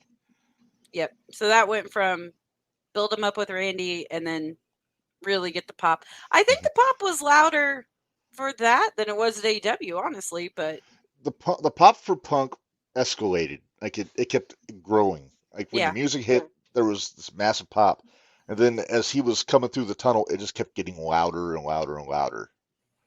it did. Which it didn't do that in the United Center when he came back in the AEW. So Of we'll course, see. more people at the arena than at United Center in AEW. Exactly. Maybe. I Um, think they seat more at the Allstate Arena than at the United Center, but I don't know. It was that what, for sure. 17,000? Something like that. So You know, I told you guys when I watched that, and like I had seen clips of Punk coming out, but when I actually got a chance to watch it myself, like that fucking roof came off that building. it did. I said, "Holy shit!" Oh yeah. I'll bet the building was shaking. To be honest with you, Yeah, stadium pulse. Yeah. Dwayne, he said the same thing. Said the pop was bigger on Saturday than AEW. So, all right. So then are I we got going a to talk couple. about Raw? Oh, no, go ahead. Hang on, real quick. I got a couple things I want to mention based about Punk here. Dave Meltzer kind of surprised me. Oh, jeez. Uncle Dave. What's I Uncle say- Dave got to say? Oh, wrong one. Hang on. What was this? Here we go. Ah. He says, I'm going to read this verbatim. He says, quote, I think this hurts AEW considerably, just from a perception standpoint. The reason I say that is because of what happened with Cody Rhodes. Punk is not the spiritual beginner of AEW like Cody Rhodes was, but Punk was the biggest star AEW ever had. Truth. That's just the reality of it. I know a lot of people don't want to hear it. I'm fine with it. Yeah. As far as star power, he did move numbers more than anyone else. Now, here's where I have an issue. Did Max surpass him all in his last run? Yes, he did. I don't believe he did. I think that might be him trying to like scrape up some sort of good favor with Tony on this quote. Yeah. I continue, but it's still, when Cody left, he was not the number one guy either, and he went to WWE and became pretty much the number two guy almost immediately, and probably really is the number two guy right now behind Roman Reigns. True, I agree with that. And he says, finishes saying, and Punk is going to be, when you switch sides, you get really, really big. I don't know what that sentence was, but, he's not wrong. So for the most part, Meltzer, I would have thought he would kind of side with Tony a little bit more. Yeah, This no. whole take, but, Oh, are we But, putting up the delusional guy one too? Is that the one oh, I I saw? have to. Oh yeah, I was waiting to put this one up because Ah, we were having a chat about this earlier. we were. Yeah, like we said, there's some Kool-Aid drinkers in the AEW fan base, and this is one of the dooziest of the doozies, if you will. Oh boy. You want me to read it since I found it? I'll read it. Yeah, let me put it up on the thing here, and I'll let you read it. That would be helpful. Okay. All right, CM Punk is a traitor. He is cold. He is so cold. It upsets me that after everything Tony Khan has done for CM Punk, he double crosses Tony Khan by running to WWE. There would be no CM Punk in 2023 if it wasn't for Tony Khan. I'm not happy about this. I take this personally and hate CM Punk for what he did to Tony Khan. Translation? Meh. Uh, First of so all, first, all right, we're gonna break this down here. So first off, number one, I found out what the guy's name is. I'm not gonna give him the satisfaction of knowing yeah, his let's name. not. So CM Punk is a traitor, double crossed Tony Khan. Tony Khan fired him. Exactly. Well, what gets me is it upsets me after everything Tony Khan has done for CM Punk. What the hell did he do for Punk? Punk did everything for Tony. Yeah, Exactly. CM Punk made his company relevant. And also, by the way, if there was no Tony Khan, Punk would have gotten just as big of a pop on Saturday Exactly. when he came back. Mm-hmm. Finally. Dumb. Ugh. Marks are gonna mark. I hate calling people marks because it gives me a bad name. But Right? You're a smark though. We've renamed well, you. no, I'm You're just a talking smark. about the fact it's my name. That's why do you think people call me Reb all the time? Because I don't want to be classified with these friggin' morons. That's our rebelman. Tony Khan fired Punk because he was afraid for his life, which I guarantee you will never hear Triple H say he was afraid for his life in a backstage confrontation. Exactly. Triple H Number one, he's got Road Dogg with him, and Road Dogg's a Marine. Yeah. But for fuck's sake, people. I mean, come on. And this isn't for all AEW fans. I've got friends that are AEW fans that aren't quite to this level. But for fuck's sake, it's not like Tony Khan is the love child of Santa Claus and Jesus Christ, for Pete's sake. Yeah, well, they think so. Or Jesus Sabes, however you Or want to Jesus Sabes, Carpenter Extraordinaire. Carpenter Extraordinaire. And we'll leave it at that. Anything else that AJ says about Jesus? Right. All right. Should we get into Raw? Can we get into Raw now? All right. I think we've set our base. I want to say one more thing about Tony real quick. I'll make it quick. Everybody says Tony Khan is Booker of the Year every year because apparently he's the be-all, end-all. Number one, Dave Meltzer got asked that, and he said Triple H was Booker of the Year this year. That's something to be noted. Number two, Tony Khan is not a booker. No matter what he tries to do, there is a difference between a booker and a matchmaker. Yes. Tony Khan is a matchmaker. He's basically playing universe mode with all of his downloadable characters in AEW. Tony Khan is a grown-ass kid with a bucket full of wrestlers that he pulls out and takes to his ring and plays matchmaker. That's what he does. I'll tell you what, Tony's playing universe mode, but AJ does it better. Yes, Yeah. AJ does it a lot better. A lot. How about better. that one? How about that one? I mean, shit, I'm what, a year older than Tony Khan. If I had oodles of dollars, I could do what he does.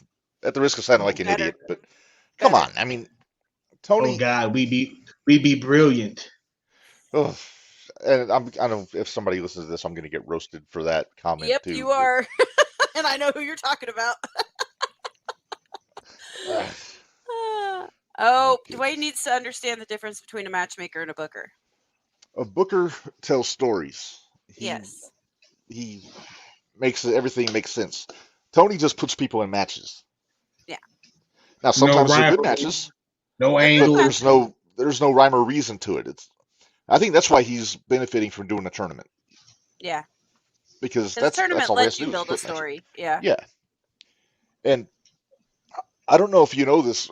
If you go back to like one of the first handful of episodes of this show, we used to do kind of a discussion every on a different subject every week, and I actually put it out there: would a tournament, like a round robin tournament, work in the United States? Because I figured it was a matter of time before Tony was going to do it, and 2 years later, there he is. But so I'm just saying, I know we make things happen on the shootout, Minderz. Apparently, I make things happen on here too. So, hey, I made Marvin world champion. So, Yep, you did. hey, scoff at Marvin. I didn't scoff. I You didn't scoff. grumbled. You I grumbled. grumbled. I didn't scoff. Don't grumble at There's a Marvin. Grumble, difference. grumble at Kyle. Don't grumble at Marvin. All right. All right, Minderz. Let's talk about Raw. Raw. Opens up with Randy in a sweatsuit. Yes. Well, sweatshirt and sweatpants and t-shirt. Yes. I get in trouble if I wear that stuff out in public, but apparently Randy can get away with it. Randy can get away with it. Trust me. Easy. But yeah. Hey, I had to keep the cat out of the tree during the show. She missed it. It was great. She had her head in it. But she's between my chair and the fence. Anyway, so I Rhea and Randy last night. I that enjoyed it. promo was great. Oh, it was so good. I loved the Daddy's home. Daddy's home. Daddy's home. Now, but that one kind of cut my soul a little bit because I love Randy, but he's still not Daddy, but that's okay. I'm all right with it. But yeah, the Daddy's home. I popped Dwayne for says that. hi. And let's see. Yeah. That was fun. And then Dom and JD trying to attack Randy from behind. It set up great for the main event. It set up real great for the main event. It did. Yeah, this is an ongoing trope through the whole show, like with everything they were doing there. And then don't forget that Randy said that he's coming after every member of the bloodline. Yes. I like it. I'm okay with it. Yep, and I like how they tied up the loose ends with Jay also. Yeah. Well, theoretically, I mean, Randy could change his scales at any time, Well, he is a Viper. Yes. And then we had Tag Team Turmoil, which I thought I thoroughly enjoyed Tag Team Turmoil. See, I usually don't like those. I did like this one. I think the right team went over in this case. I think the Creed brothers. I like all teams. Yeah, I really enjoy the Creed brothers. What did you think of Otis and Tozawa teaming up? You know what? You almost forget how good Tozawa is. I always say that. He's always doing the funny shit backstage. You watch him he had a match with Noam Dar on NXT a few weeks ago. Yeah. Fantastic match. Dwayne says the wrong team won. Dwayne, who's the right team? Yeah, who is the right team now? I'm concerned. Piper. There's one other team that I would have been okay with if it would have happened. Who it was. Yes. Is it your and they beloved beat DIY? Oh, you're so wrong, Dwayne. Sorry. Wrong. I'm sorry. I disagree, Dwayne, but I do love I love the New Day. But I love New Day. They're there to get people over. Yes. Yeah, that's their job now. Collect a big paycheck and get people over. Plus, I don't know how Kofi. I would have been okay with DIY winning. Yeah, when they came out first, I thought they're not going to do it. No way. They came out first, and then it was Otis and Tozawa. I was like, okay, we got a chance. And then when they beat them, but then when the what's their name, Mahal's boys, Indus Shear. Yeah, them. That's when I thought they were going to lose. No, yeah. Oh, I didn't. I really like didn't Indus because Shear. remember Authors of Pain. I do. And apparently they were, according to the dirt sheets, they were locked to be involved in Survivor Series. Really? Proof that the dirt sheets get things right all the time. Right. Anyway, Indus Shear, Minderz. Please continue. Yeah, I love the fact that DIY beat them with a roll up. I thought that was great. Wrestling. I thought that was awesome. Huh? Wrestling, as they say. Yeah, when the Creed brothers came out though next, I was like, DIY's done. Yep. But yeah, they're really strapping the rocket to the Creed brothers though. I mean, they are. They lost one match with fuckery. Yeah. Yeah, but as far as main roster, they're undefeated on our main roster, according to commentary. I think they got that wrong. I think they lost one to Imperium. Mm-hmm. Maybe I have to go back and check. But I have to go back and look. I like that it came down to Imperium and the Creeds. And I almost wonder if Gunther's not going to go off on his own. I'm waiting to see which one's going to go off on their own because I feel like there's a lot of tension within Imperium right now too. Right. Well, Marceau ain't leaving Gunther's side, so it'll be Oh yeah, I know that. Gio Vinci. Or wait, no, I meant Kaiser. Wilhelm Schmidt.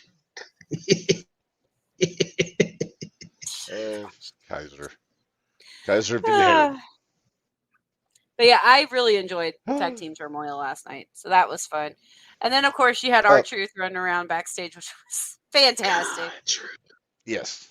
Right there in the middle of a serious. Right there in a serious Judgment Day promo. He out of nowhere, here he comes, covered in powder, eating fucking jelly rolls, saying, "I'll be a member of your Survivor Series team," and they all just collectively sighed. I've missed R-Truth more than some dead relatives. Yeah, dang. Being facetious, of course, but he's what, 51, and still doing all this. That, yeah. And a national treasure he has from everybody because Priest. Yeah, nobody gets upset and they're just like, truth. Yeah, it's fucking truth. Exactly. Yeah. It's like Danhausen in AEW. Yeah, basically. I'm gonna be y'all 5th member of y'all War Games team. Everybody look at him and truth. Saturday, that was last dude. night. That was Saturday. We've already. All right. Did we win? How'd I do? That was probably I don't think they write for him. I'm willing to bet that he makes all his shit up on the fly. I hope so. That's why everybody's always laughing. Yeah. Can we talk about my favorite match last night? Okay. Yes. What 2 was your words. favorite match? House fight. House fight. Bronson Reed and Big Bronson Ivar. Reed and Ivar. Big Bronson Reed and Ivar. I think going 10 minutes plus might have been a bad call because they were getting a little blown up toward the end. A little bit. Just 2 big motherfuckers just beating the crap out of each other is always good television. Yes. House fights. And I want to see him do it again. Yeah, House fights let's do do it draw money. again. It says so on a T-shirt. And they will do it. They will do it again. Yeah, I mean, Ivar's got a long solo run for a while with Rowe taking getting his surgery and taking time away. So that's what I hope he doesn't get lost in the mix. I really hope he doesn't, though.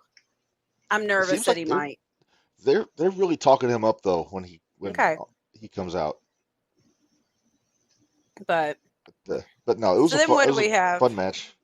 Let's see. We had Seth Rollins' segment in the ring with Drew, which we talked about how good Drew was last night. Mm-hmm. I loved how Drew resigned himself to look past Jey Uso, move on, and then Seth says, "Oh, by the way, I'm defending my title against Jey Uso next week." Yeah. Headbutt. And it was a good headbutt. Yeah, It was a shoot headbutt almost, looked like, because he got a nice little cut right there above his eye. Yep. He beat the pants off of Seth Rollins. Well, I was going to say he beat the pants off Seth Rollins, but he beat the pants off himself, technically, because his kilt fell off. The kilt fell off, yeah. Yeah, that. And you know what? I don't hate the idea of Drew and Seth. I think they tell good stories. They tell such good stories. I think that's your match at the Rumble. Is it? I think so. Oh, yeah, and then Cody. Nah. Cody's in the Rumble, and then he's also got the obligatory Japanese mist after he announced it. The red mist. Every Japanese wrestler has to get the mist. Yep. Yeah. And it was the red mist. It was the red mist, which is just under the black mist for lethality. Yes. I think I made up a word, but you know what I mean. But anyway, Cody in the Rumble, I think he's a lock to win it now. He's going to be in it. That's going to be his ticket to Roman. Is it going to be that, or is Shinsuke gonna? I don't know. I don't want Cody to win back-to-back ones. That's my biggest thing. I mean, who else is it going to be? Because somebody's got to challenge Roman, and there's nobody left on SmackDown to challenge Roman. Cody's been talking about finishing his story for a year. I don't see them changing plans just because somebody comes back. We'll see. Thank you, Dwayne. Thanks, Dwayne. You remember that TV show when magicians would put a hood on and then they would show how the sauces made, how the tricks were done. That's Mhm. Dwayne with all the That's gimmicky Dwayne. stuff. Mhm. He takes away all of our fun. Wrestling secrets with Dwayne. But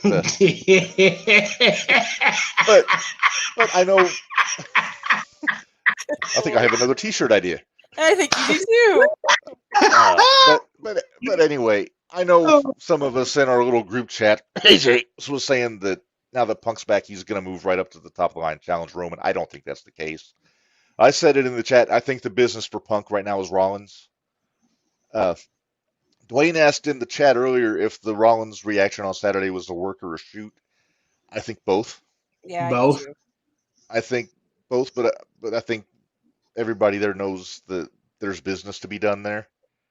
There is. And so I think they're going to have McIntyre against Rollins at the Rumble. I don't know who they'll have with Roman. It's up open. Maybe LA Knight gets a rematch. You never know. So that keeps Punk LA out of the Rumble. Punk wins the Rumble. Cody wins Elimination Chamber in Australia to get his shot at Roman. Yeah, well, that could be interchangeable. Like go either way. Or Would either Punk way, winning yeah. the Rumble be? Would Punk winning the Rumble be too predictable though? Yeah. But Cody also. I would say both of them are. Yeah, but the difference is Cody's been telling the story for the whole year. But and he's been telling the story. Dwayne suggested Randy versus Roman. I wouldn't hate it. I mean, it goes with the whole bloodline business that Randy It was does. talking about. Well, Not that'll a bad happen idea. at day. That'll happen at day one, maybe, or the Rumble even. Maybe. Oh, yeah, I don't we know have if Roman day will be one booked for too. day one. Will Roman be booked for day one? Or maybe we can hope for the Rumble then. Yeah, I think maybe Cody and Nakamura at day one. Maybe Rollins and maybe it could be Rollins and Drew. I would say it could be Rollins and Drew. We might get our cash in then. Maybe Priest will cash in, and then Rollins gets his belt back at the Rumble. Just throwing it out there. Or then you got Drew versus Priest, which would be fun too. Yeah, maybe. Yeah, no. There, you know what? Drew wins the belt at the Rumble. Then you have Priest your heel cashes in champion on going him. into Mania. Yeah, no, yeah. It became long division, and now I'm confused. My whiteboard is in the shop. So Yeah, I we got don't your have it. whiteboard. Oh boy. I just think Well, I'm Charlie sure- Day whenever I well, think of the whiteboard. Let's see what happens. We're This is all wild speculation. Yeah. But I do think that at WrestleMania it's going to be Cody and Roman and Punk and Rollins. That's going to be your two title matches. Okay. So I'm just going on record with that. Okay. Let's see. So I'm starting to think we're not going to get our guest this week. Yeah, it's kind of what I'm thinking. So Yeah. we'll, So we'll what do you get say? We'll get him on. We'll get him on. We'll get him on. eventually. Hey, maybe we can do one of our special live interviews at a hybrid show. There you go. One of Maybe these that days. would work out better for We'll us. figure something out. We'll It's all figure good. it out. All right. So, well, since he's not here, let's talk about hybrid. We went to the hybrid show on Saturday. Great show. We enjoyed it Yes. thoroughly. Yes. You got to wear Bang Bang Bart's cowboy hat. I did. You got to see Matt Cross again. I did. Son of Havoc. I was so You excited. and AJ both got your signed lucha hoods. Mhm. And they split several beer buckets. Several. What was the final tally, Bari? I think it was 5. The final 5. I think it was 5. With you and I having one apiece, Reb. Hey, wait. We Yeah. also gave one to Kendall Fire, and we gave one to Dalton Davis. So Okay, so I had to 4. chuckle when I heard AJ offer one to Matt Cross. I had to chuckle because he's he just crossed the straight edge. But he meant it was a nice offer. It was generous Yeah, of him it to was. offer. So But- Dwayne's asking, no Rock at WrestleMania. I don't think so. The strike's over, so he might be busy. Yeah, the strike's over, so I don't think it'll happen. I think that was all depending on if the actor's strike was going to be still going on. Yeah. I I don't mean, know. fair We'll question though. Yeah, never say never. see. AJ. Uh, AJ's never given this up. He's never given it no, up. he's not. What is he talking about? Roman's 10,000 day reign as champion? God. Yeah. 8 years. He's not giving it up. He's not giving it up. No, he's not giving it up. No, Right. he's When he never gonna, starts, he's never going right. to give it up. Yeah, when he starts to talk about it, let him talk about it until he tires himself out. It's usually how it goes. Yeah. Yeah. Anyway, let's get back to hybrid here. Yeah, let's do. So Matt Cross was in the big main event. I don't know if I wouldn't call it a death match, but it was definitely a hardcore match in It the main was. event. Him, Well, Dale when you have- Patrick, and We have Eric Dale Dillinger. Patrick's and Dillinger. It's gonna Who- be. I'm a fan of tough match. Dillinger. I'm a 440 fan, so I like seeing Dillinger there. Yeah. He did take my chair and fall in it. That happens to the After best I of got us after I sometimes. got my shit moved. Yeah. Yeah, you were smart. Yes. I didn't wear my T-shirt that said such, but I had to do that on Friday too, Bari, when Kenny Callis came hurtling at me like a projectile. Yeah. We had to get the hell out of the way. I left my wife in her seat. Yeah, God, and right, I felt bad. and how can we forget that I ended up with an Anakin Murphy in my lap? Uh-huh. I feel guilty because Cardi was going to put him in my lap, and I just kind of gave the arrow towards you. So. Oh, we'll talk about Oh. that tomorrow night, though. We'll talk about it tomorrow. All of the I'm hoping it's up on Patreon so I can see it before. it should be. I'm hoping. Yeah, it should. I don't see why it wouldn't be. We got to see. I know you were heartbroken having to see DeCobra take on Ace Perry last night. Ugh. Ace, friend of the show, former guest, by the way. Yeah. So yeah. Good match. It was a Yeah. great match. It was so Our great. King won. The Strike King won. The King won. As he should. When the King got going, yeah, he got He going. doesn't stop when he happens. gets rolling. Yeah. Let's see. Bang Bang. Clayton Clark against Aaron Atlas. Speaking of Yeah. Mount Olympus, Minderz. Yes. As I'm sporting. Yeah, I was a little surprised that Atlas took the loss there because he I just lost the wasn't world title either. not too long ago. They're building it up. I think there's more business to be done there, honestly. Do you think they're putting the unit back together in hybrid? We shall That's a see. That was question- another that's a thing I question really to ask wanted. for Austin. I really wanted to ask Austin about because they just lost. Mount Olympus just lost their titles to Warren or Whiskey Warrants. Whiskey and Warren. Speaking of the devil, Yeah. Clayton Clark and Johnny Poke. Yep. So, and then we had who did yeah, Kendall yeah. fight? Kendall, not Dalton Davis. Nope. Who did he fight? AJ Help. AJ.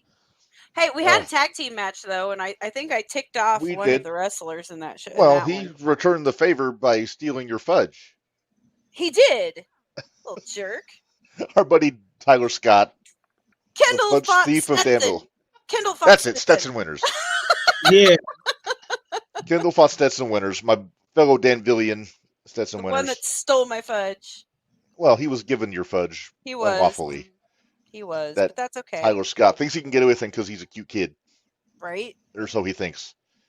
It was his birthday though, so It was his birthday. I'll let it slide. and he was excited because he was going to go win that cruiserweight championship at whatever outlaw promotion that is in Indiana. So that's what happened with that right there. Congratulations, Tyler Scott, on your cruiserweight championship and your belt. There you Yeah. go. Send us pictures. He's of your he's belt. our buddy. Hey, but Tyler's our buddy. I did get to see my new favorite. Oh, Jake Silver. I got to see Jay. Jay Silva. Yeah. Hey, since we brought it up, Miners, let's talk about your fudge. Yes. What about my fudge? Let's plug the fudge. Let's. Plug the fudge. There it is. Elam's that's famous wonderful. fudge. Isn't that cute? If we make a T-shirt on the back, I wanted to say, "I don't mean poop." But no, yeah. Fudge. Maybe not. If you want to order some, get a hold of me on Facebook or whatever. Large pans are $6, small or $12. Small pans are $6. And ask the boys. Well, don't ask Reb. He doesn't know yet. I haven't tried Bari? it yet, but it's in the fridge. And it's ready to be partaken of after dinner. My wife says it's very good. Good. So I And do I what I believe her. can. I do what I can. Well, you've been fudge crazy. You keep sending us pictures of like rows of fudge on your Yep. table there, which usually you use for making signs, but apparently it's also your fudge factory. Yep. Oh my. It's just- I got an audible "oh no" from my wife in the background after I said that. yeah, we kind of all went, oh, geez. Yeah, Elam's Fudge Factory is not going to be a T-shirt. No, No, no, no, no, no. We'll put that Please on the no. back and then the lemonade stand on the front. Yeah, well, let's leave that on the Hey, cutting room floor, please. yeah, if anybody does want fudge though, if there's a show coming up that I know of, I will more than likely be there, especially if any of our 01 listeners are listening. I will be at the 9th show. But yeah, let me know, get a hold of me. I will ship it. Oh, Reb, what does that look for? I'm just thinking about the Fudge Factory comments Okay. and regretting it. Okay. And regretting all of it? That's good. I'm going to get a text from my brother after he listens to this episode. You sure are. Hershey Highway, if you will, huh? No. You're not helping, Barry. You're not helping. You're not helping. All right. No. So let's move on now. Let's move on. Well, you know what? We're at about an hour 45. Let's get into our usual business here All right. with our Hall of Fame. Are here. you sticking around with us? Because Hall of No, Fame. You're gonna like this. If you You're gonna guys are enjoy this one. all right, I'm gonna stick around, but I'm gonna jump off of here because I'm hungry, and yeah, but I'm gonna definitely listen to it though, and I'll comment in. All right. All right. Sounds good. All right. Yes. So here we go.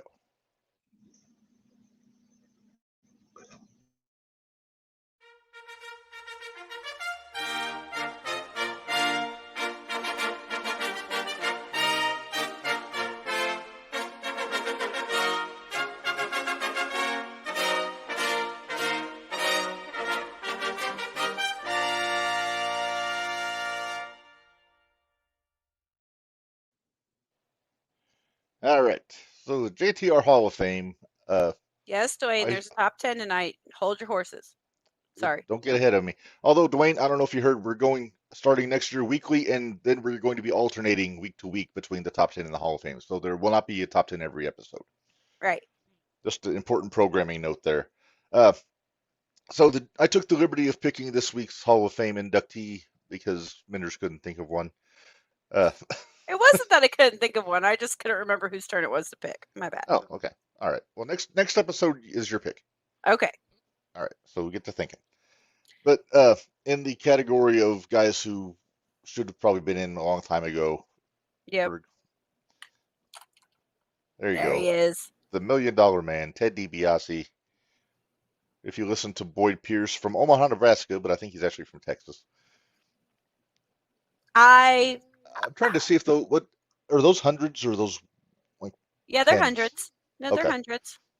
They're hundreds. Because he used to always give out the $100 bill if the kid could bounce the basketball 10 times. When he would stuff the money in the jobber's mouth at the end of matches, I wonder if that was actually the guy's payday. Maybe. Maybe. All right, so He was such a good heel. He really He was. he was maybe the best heel of my youth coming up in oh Barry, give Mississippi back their millions. That's true. That's true. It's yeah, not wrong. Not wrong. So we're going to talk about his Mid-South run, but I'm not going to get into that first because that's not where I was first introduced to Mr. DiBiase. Look at that guy. The vignettes from They're 1987. so good. Have you seen the vignettes, Minderz? Oh, yeah.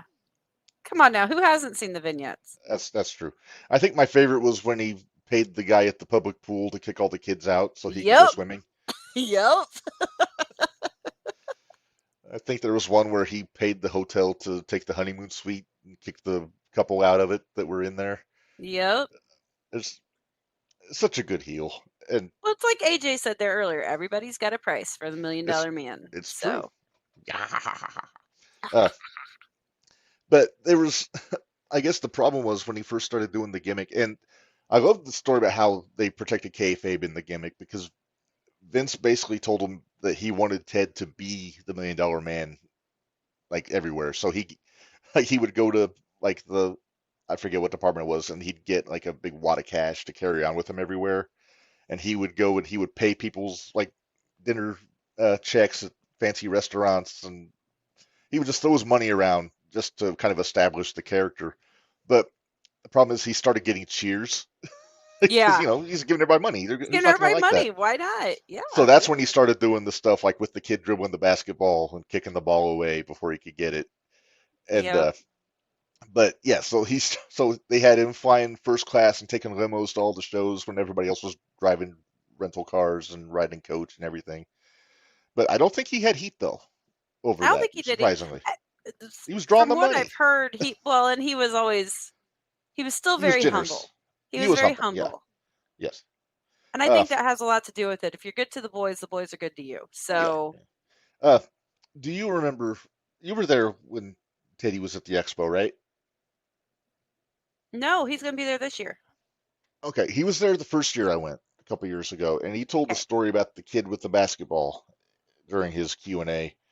Uh-huh. Uh, and I guess he didn't ever see the kid for years after that. But then at one of the rental car places like 10, 15 years ago, he was getting his car, and I guess the kid was working as the manager of the rental company Oh, and found him. oh, It was wow. crazy.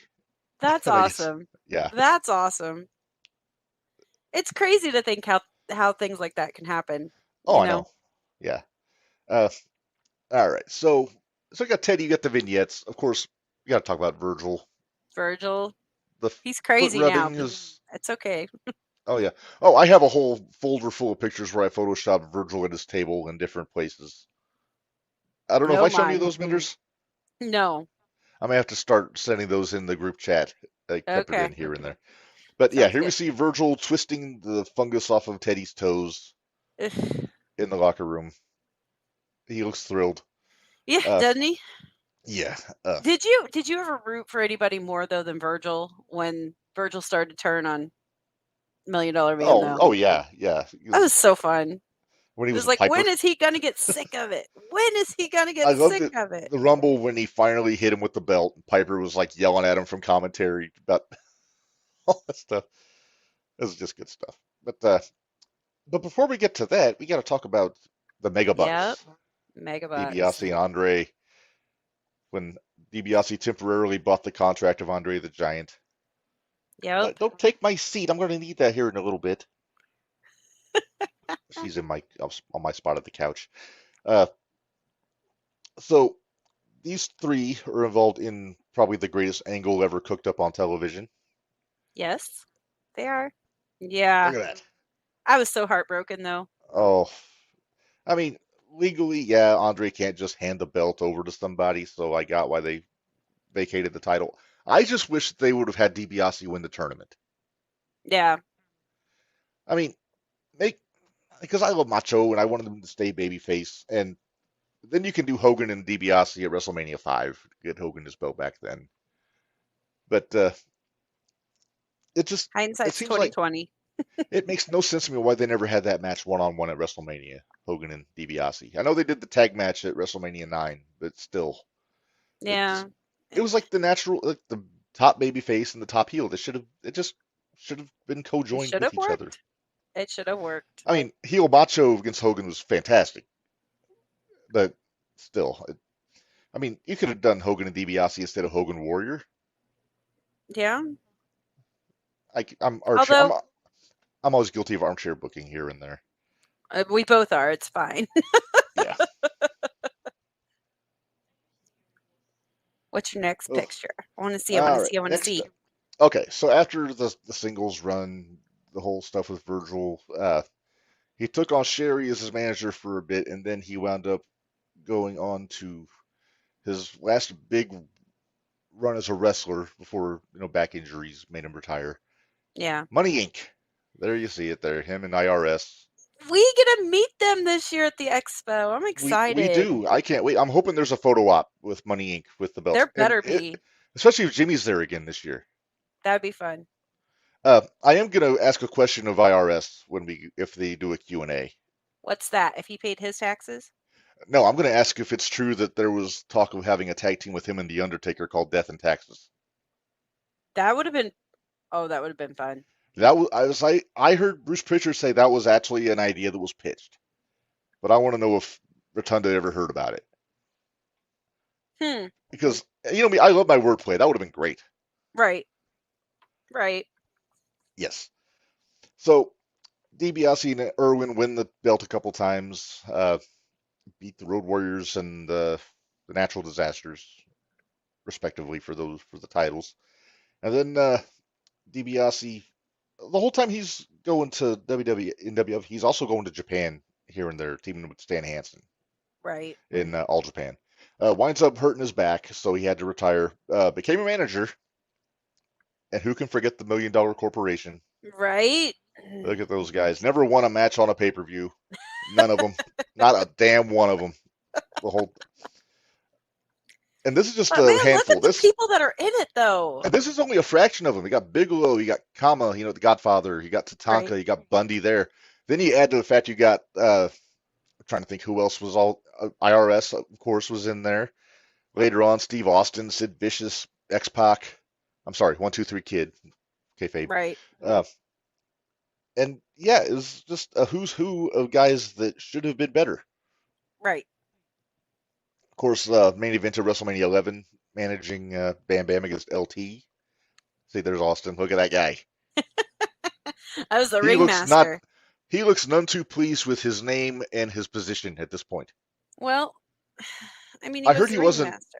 I heard he wasn't happy being managed by DiBiase. I think he felt he didn't need a mouthpiece. He didn't really. Crazy thought, really.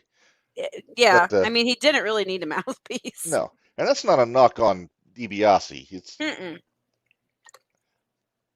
There so, yeah. are certain guys that came up that they could already do their own talking. They didn't need There any was a help. period where every heel needed a manager. Yeah. It was just if the heel came in, they just put him with somebody. It was especially back when they had like Heenan and Jimmy Hart and Fuji and all those Slick. guys. Slick, yes. So after the run with Austin, he goes to WCW, and I remember him sitting in the seats here, and there was speculation because the NWO was feuding with the Horsemen, and this was the first night he was there, so he put up the 4 fingers, so trying to make people think that he was going to be the 4th Horseman or a member of the Horsemen. I mean, he's a manager, and then he threw up that 5th finger as the 5th member of the NWO and he did the laugh, and I popped. I was like, oh, this is great. Because this is when I love the NWO, because it wasn't oversaturated with everybody on the roster. It was just Everybody it was was just in NWO at this point. No, it was Hogan, Hall, Nash, and the Giant before DiBiase joined. Then we got X-Pac and Virgil. Hmm. And that was it for a while until Buff joined up at the end of like 96. But then he talked about how hell froze over when Punk came back. This was hell freezing over for me when I was in high school. DiBiase and Hogan on the same team. Right.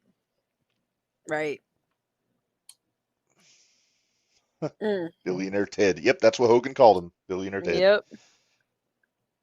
Well, they couldn't call him the $1 Million Man, could they? Wasn't that copyrighted? It was intellectual property, yes.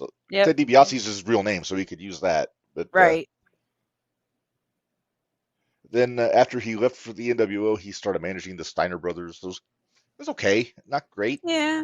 It was basically. Well, now you're getting into the sketchy part of WCW, though, too. Yeah, this is right before Scotty joined the NWO and dyed his hair blonde and started doing math and promos. Steiner math. Yeah, basically, the idea was that DiBiase was their secret weapon to go against the outsiders because he knew all their tricks. Good psychology. Ah, okay. But so yeah, after the Steiners run was over, he kind of walked away. He left and kind of did his own thing. He joined Creative for a while in WWF, WWE. Of course, we know about his son joining, teaming up with Cody, being tag champs, going to prison, all that Legacy. stuff. Yeah, legacy. And yeah, so then after that, I forget what year it was. I think it was 2009, maybe 2010. He finally got into the Hall of Fame. Yep. But what I really want to talk about is my favorite Ted DiBiase, believe it or not, isn't the $1 Million Man stuff. It's when he was in Mid-South. See, and that's where I need to get back and watch my Mid-South because I was late to it. We didn't get Mid-South on TV when I was a kid, so I had to watch it later on. But I watched the stuff he did. Look at this guy. That doesn't even look like him. No. He had the loaded black glove because he was still a heel. There you go. He was their top heel. He was their North American champion because they didn't have a world title in Mid-South. But he was a member of the Rat Pack. Oh my! It was him, Jim Duggan, and Matt Bourne, who you all know was Doink the Clown, the original Doink the Clown. The They were like the good heel Doink the stable, Clown. the best Doink the Clown. Yes, the best. Yeah, when he wasn't on his recreational goodies, as our friend Barry Yeah. likes to call him. Yes. But they were like the big heel team. Duggan and Bourne were, no, I'm sorry, Bourne and DiBiase were tag champs. DiBiase was the North American champ. Duggan held any number of state, like regional championships.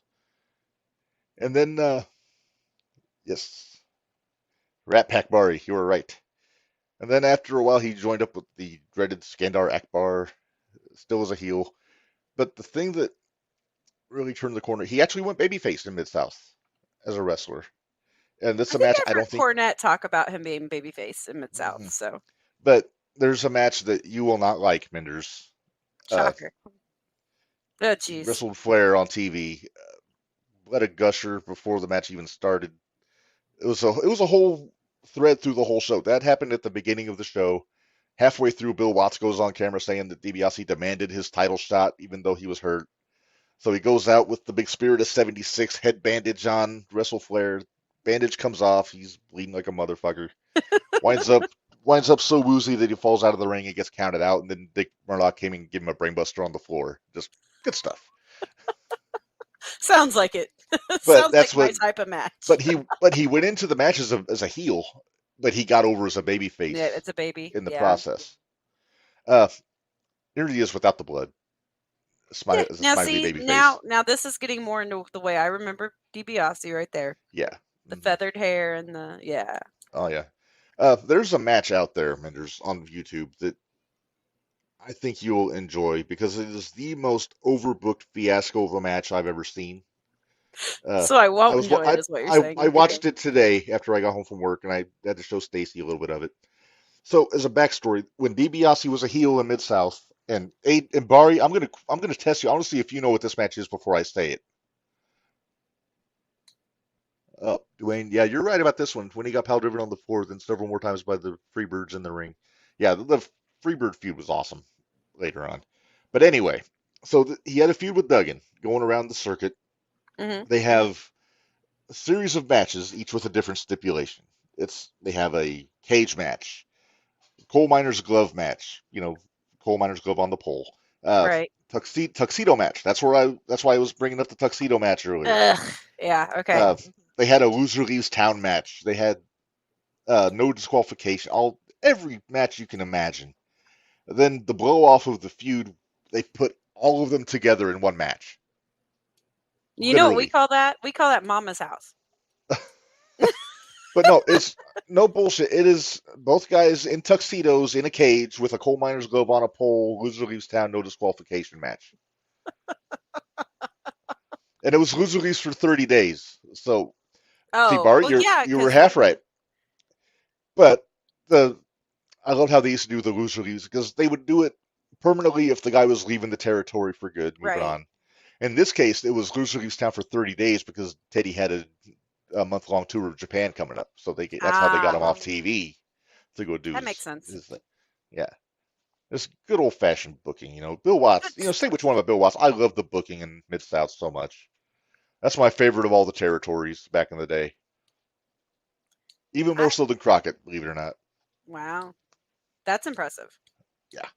Let's see. Let me get some more business going on here. And so I think DiBiase is a very well-deserved. Oops.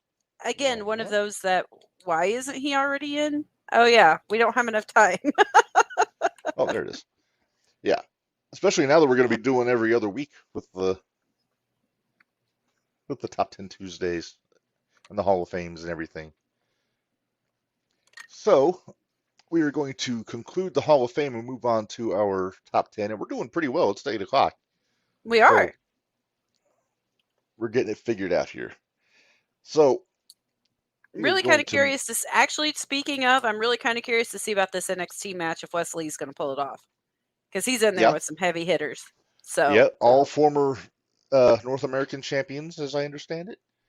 well, it's what? I Johnny. forgot Johnny Gargano, Trevor Grimes, or Cameron Grimes. I was calling him Trevor Lee, and Big Bronson. So Oh, jeez. there'll be a lot of eating going on in that match, Minderz. There could be. There could be. I've totally spaced out. I forgot to show everybody my warning that I created. I'm going to give it to Tony Oh. to have him put it at the top of every AEW show now. Okay, I'm ready. Should I put it up? Can I put it up? Yes, put it Okay. up. Warning. Would you like to?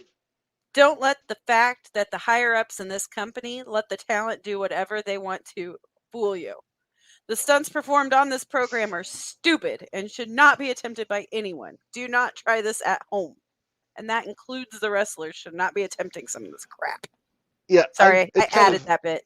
Yeah. Well, I really think they need to put the "Don't try this at home" thing up just for legal reasons, because somebody's going to get hurt doing this shit in their backyard. Yes. Or trying to one up it. Right. That's the bad part. You're going to have those people out there that want to one up it. they could put the warning up, but that doesn't mean they're going to listen. But at least then Tony would be absolved of any, some wrongdoing. Right. All right. Well, with that said, Minderz, what do you say we get into our next and penultimate piece of business here? I'm really excited because I actually did put a top 10 together. So yeah, I think I'm excited. You even have an honorable mention, which I don't have. I do. I have an honorable mention. All right, so here we go.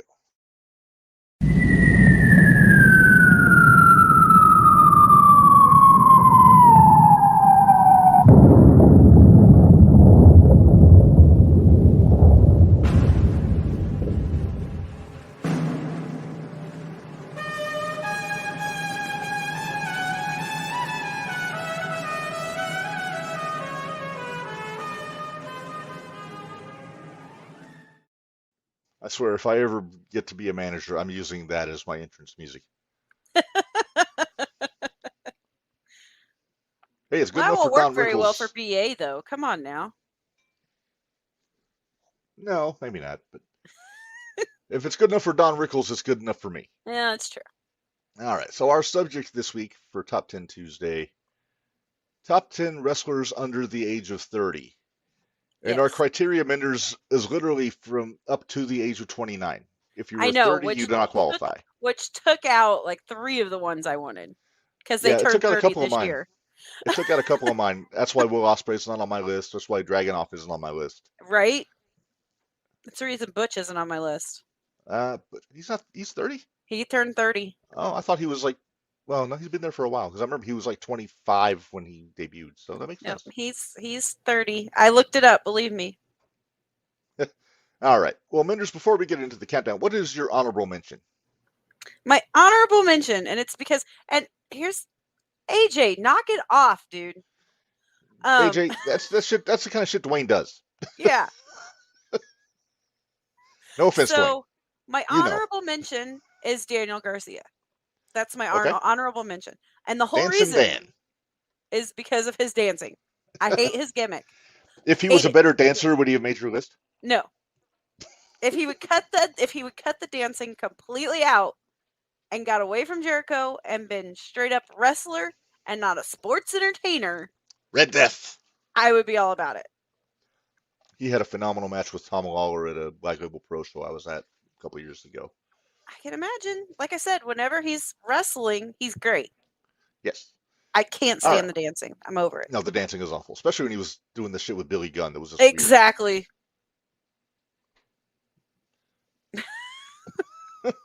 Damn it, AJ. All right. So let's get into the actual top 10. Do you want me to go first, or do you want to go first? No, you go first because you have pictures. Okay. And I think my 10 will probably surprise you. Okay. Well, here's my number 10. I want Billy Starks. 19 years old, Ring of Honor. Damn it. Now I feel her booking is atrocious. About her. Yeah. Her booking is atrocious right now, being the minion and all this, which I think they're angling to get her to be the one to beat Athena for the Ring of Honor women's title out of this. I hope so. But she is so good for being as young as she is. I completely forgot about Billy Starks. I feel terrible now. Because I loved her. I've seen her in a bunch of different promotions around here. She's been at 01, right? Yeah, she was at 01, and she was at Hybrid. She's been at Hybrid. She's been at 01. She actually fought Rain in 01, so in a triple threat with Lainey Luck. So I think I remember seeing one of Ring's promos about Billy on YouTube. Mm-hmm. Billy was over so much in Reign, of course. Wrestling during the pandemic days. Oh, okay. Huh. Oh wow, her and Dakota Okay. were wrestling during the pandemic, and she survived.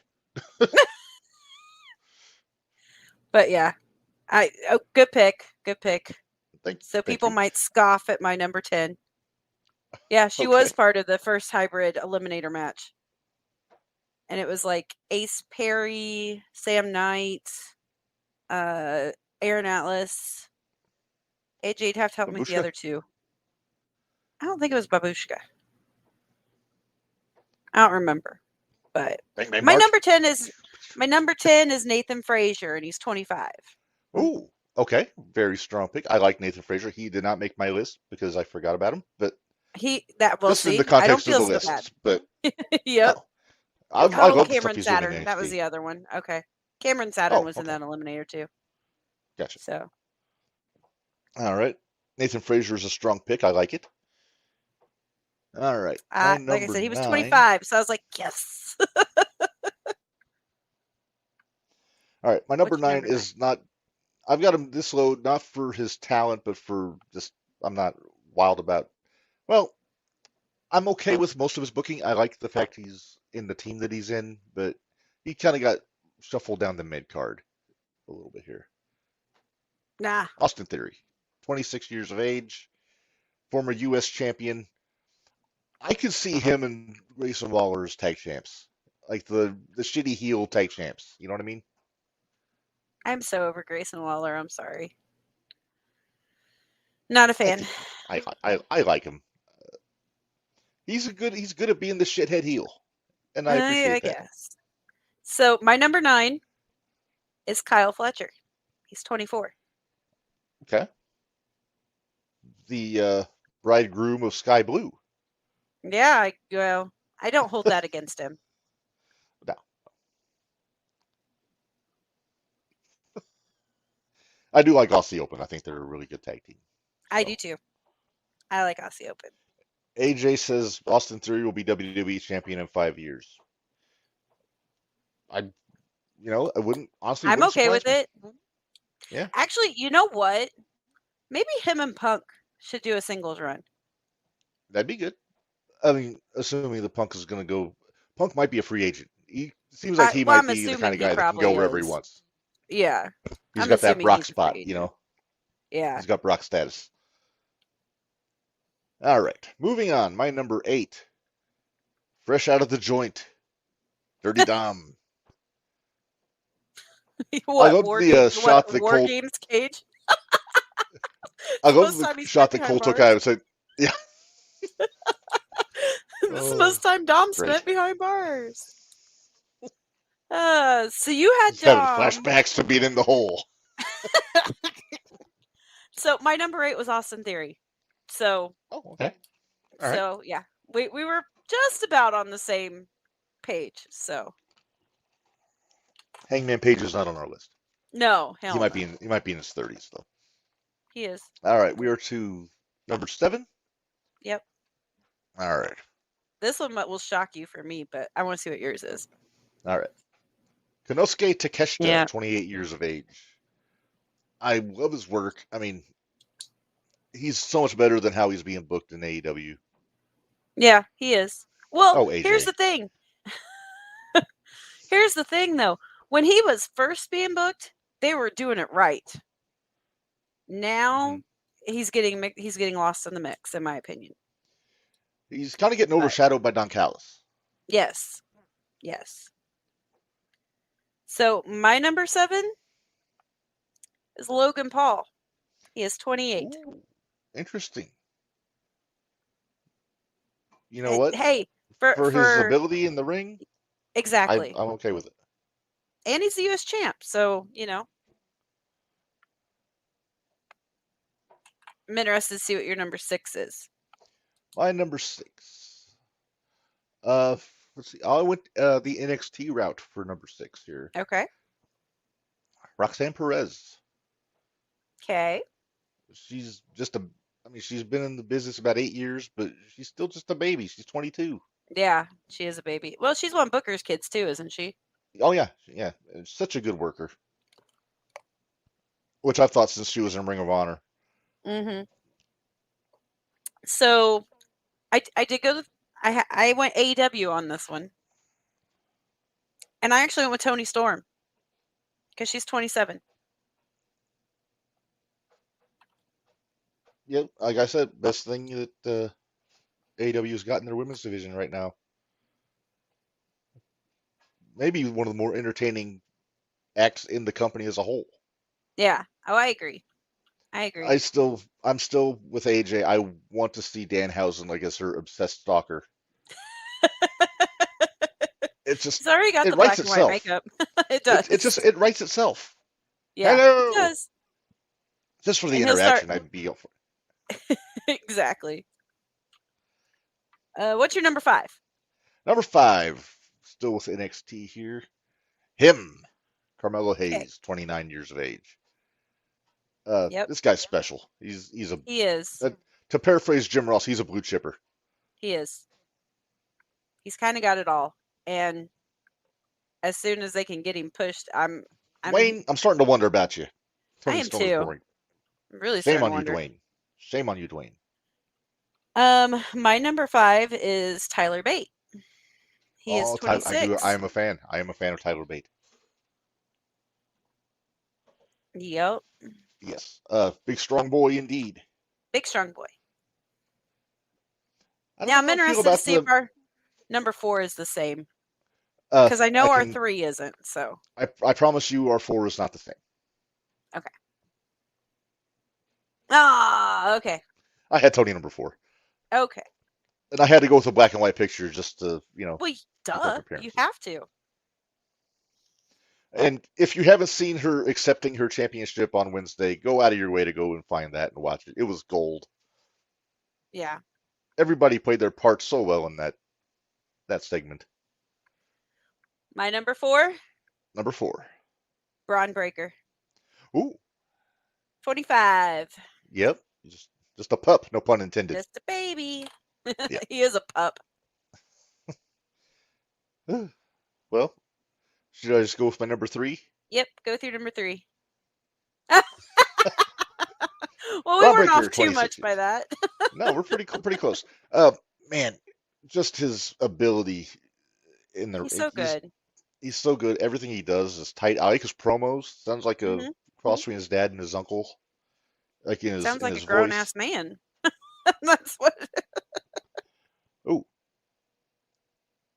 there's a compilation on YouTube of all of Tony's silent films and backstage interviews on YouTube. I'm gonna have to go find that. You may.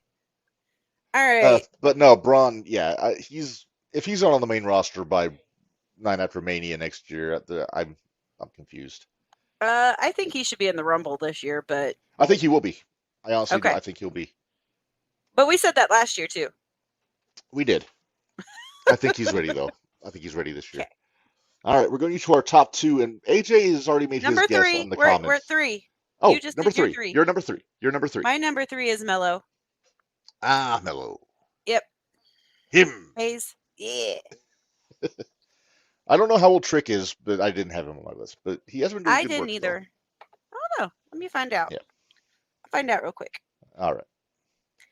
But So go ahead and do. the I Peanut think our- Gallery has made their guess for what our top 2 are, Minderz. So let's see if they're right. Okay. My number 2, Same. Rhea Ripley, 27 Mine too. years. Mine too. So good. Everything she does. I told you she's like the modern day Sherry Martel. We missed both out as on a manager- Cherokee's 29. Oh, well, he might have got my honorable mention. Yeah. You know what? there I'm just going to name him as honorable mention. go. Okay. That So works. so we both have the same number 2. And I'm pretty sure we both have Rhea the same Ripley. number 1. All right. Well, let's dispense with the formalities. My number 1. I don't know if it's the same one as you have, I'm but- sure it is. but since I figured it out, Minderz, Yay! my number 1. Mine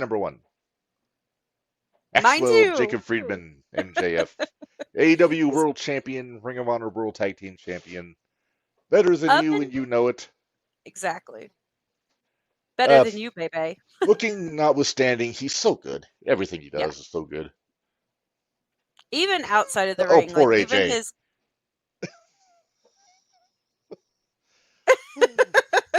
Oh, AJ. but the MJF up until the stuff with Cole has just been Yeah. brilliant. Oh, He's yeah. been great. It's pretty much as soon Even as they his turn him babyface. and even like his outside I love the fact that he is in character 24/7. Mhm. That's my favorite Yep. because that's the way he treated everybody at the expo last year and I loved it. Loved every minute of it. Good stuff. Yeah, whatever, Dwayne. That's he's supposed to be. So do you say that Hey, so he's doing his job? what did he say? Oh, yeah. Not total asshole. He's your scumbag, Dwayne. He's my scumbag. I do kind of like that, and I don't mind the kangaroo kick whole thing because the I'm okay kangaroo with the kick kangaroo kick because it looks effective. it does, and it's hilarious. He's a The hopping around, I have issue with. I think it's I fun. like his finish. I like the heat seeker. That's a cool Yes. finish.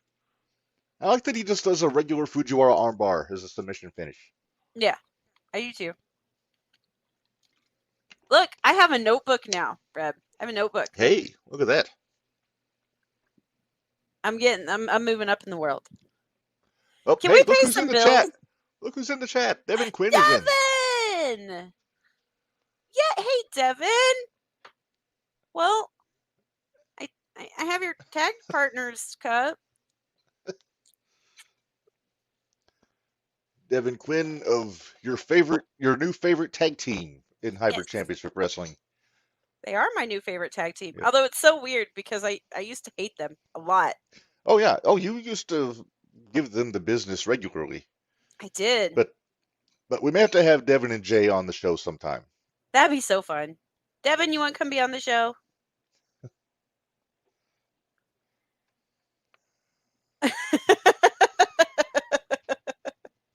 Got it. Understand. AJ says MJF turning face. He doesn't need to quit being the devil. MJF is going to be a babyface because the people are going to learn to love them some devil. Quote from Jim Cornette. Hey, you know what? It reminds me so much of yay, we can get Devin on here sometime. Hey, nice. It's on record. It's on record. But no, MJF reminds me so much of Stone Cold that's not even funny. Because remember how much everybody hated Stone Cold, but then when he started, You're talking when he was studying Steve? Yeah, yeah, that's what I was talking about. Sure, jackass. But no, when I like stunning Steve Austin. That was a good heel character. well, Hollywood it may have Bombs. been, but it wasn't. It didn't have the following that Stone Cold has. So, Well, just saying. no. But- I see a lot of. And I know he was technically his manager for a bit. I see a lot of Tully Blanchard in MJF when he's a heel. Mm-hmm. Maybe he actually sat and learned from Tully. Maybe MJF strikes me as the type that would actually sit under the learning tree with some of these veterans and listen to them. But Tully was the same way. He was not afraid to be the asshole. No. And people are loving the fact that he's the asshole, so it's great. Mm-hmm. What did you think of MJF telling Joe to fuck off on Wednesday? Like, yep, he's still in there. He's still our buddy. Like it. And Joe reacted how anybody would. They're basically welched on a promise. You try kill him. Well, but we also got the famous Joe walking away while the guy was in midair, so I'm okay So with good. it. So good. I love it. But all right. Well, Minderz, what do you say we pay some bills and get out of here? let's pay some going on bills. I'm 8:30. hungry. Me too. Hungry. I think the wife is making tacos. So Ooh, you're not stuck with turkey tonight? I'm surprised. I had a turkey sandwich before, like when I got home from work, and they put me to sleep. I woke up at like 5:30. Gotcha. All right, well, let's pay some bills here. ProWrestlingTees.com/JTRPod for all of your, well, most of your t-shirt needs from the JTR Podcast Network. There you see it. You get your shit and move. I had to do that on Saturday. Then I think we all do at some point. yeah. But the, at least bump we card. do. Yes. Got the bump card t-shirt. Got House Fights Draw Money. Tony's Florida style fast food booking, all kinds of good stuff there. Independent wrestling matters. Independent wrestling matters because you know it does. It does. Yes. brainbustertees.com/other/JTR-podcast-network. And I remind when you guys go to the podcast, I put these in the information so you don't have to just go by my sloppy reading of this graphic. You can just Right. click on it and they'll take you right to it. So you got more stuff from Jumping the Rail, from our 01 Shootout podcast, from the Gold Rush show, which a week from Friday, we're doing our next Gold Rush episode. We had some scheduling conflicts, but we're going to be talking about the WCW Hardcore Championship Oh a boy. week from Friday. Okay. So, but yeah, so you see some of these. You got our Heart Foundation version. You got the Kiss logo. We got we call them belts, Gold Rush shirt, all that. Giddy Mindy, if you want to get a Minderz shirt. Giddy Mindy. Or if you want to get a Gary Vasilio t-shirt, you can get the bearded dragon right there. Which I think I need to get that for Gary for Christmas. There you go. Yeah. I already then have my also- Giddy Mindy sweatshirt, so Yeah. And then also, if you're an ECW fan, you can get our JTFNR shirt, which I think is cool. I got mine. It's I actually was going to wear it today, but I fell asleep, so I had to hurry to get stuff put together. Then also, we talked about it earlier, Elam's Famous Fudge. Look at that. If you're interested, hit up Minderz on hey, Facebook. ask Devin. Devin tried it Saturday. Oh, yeah.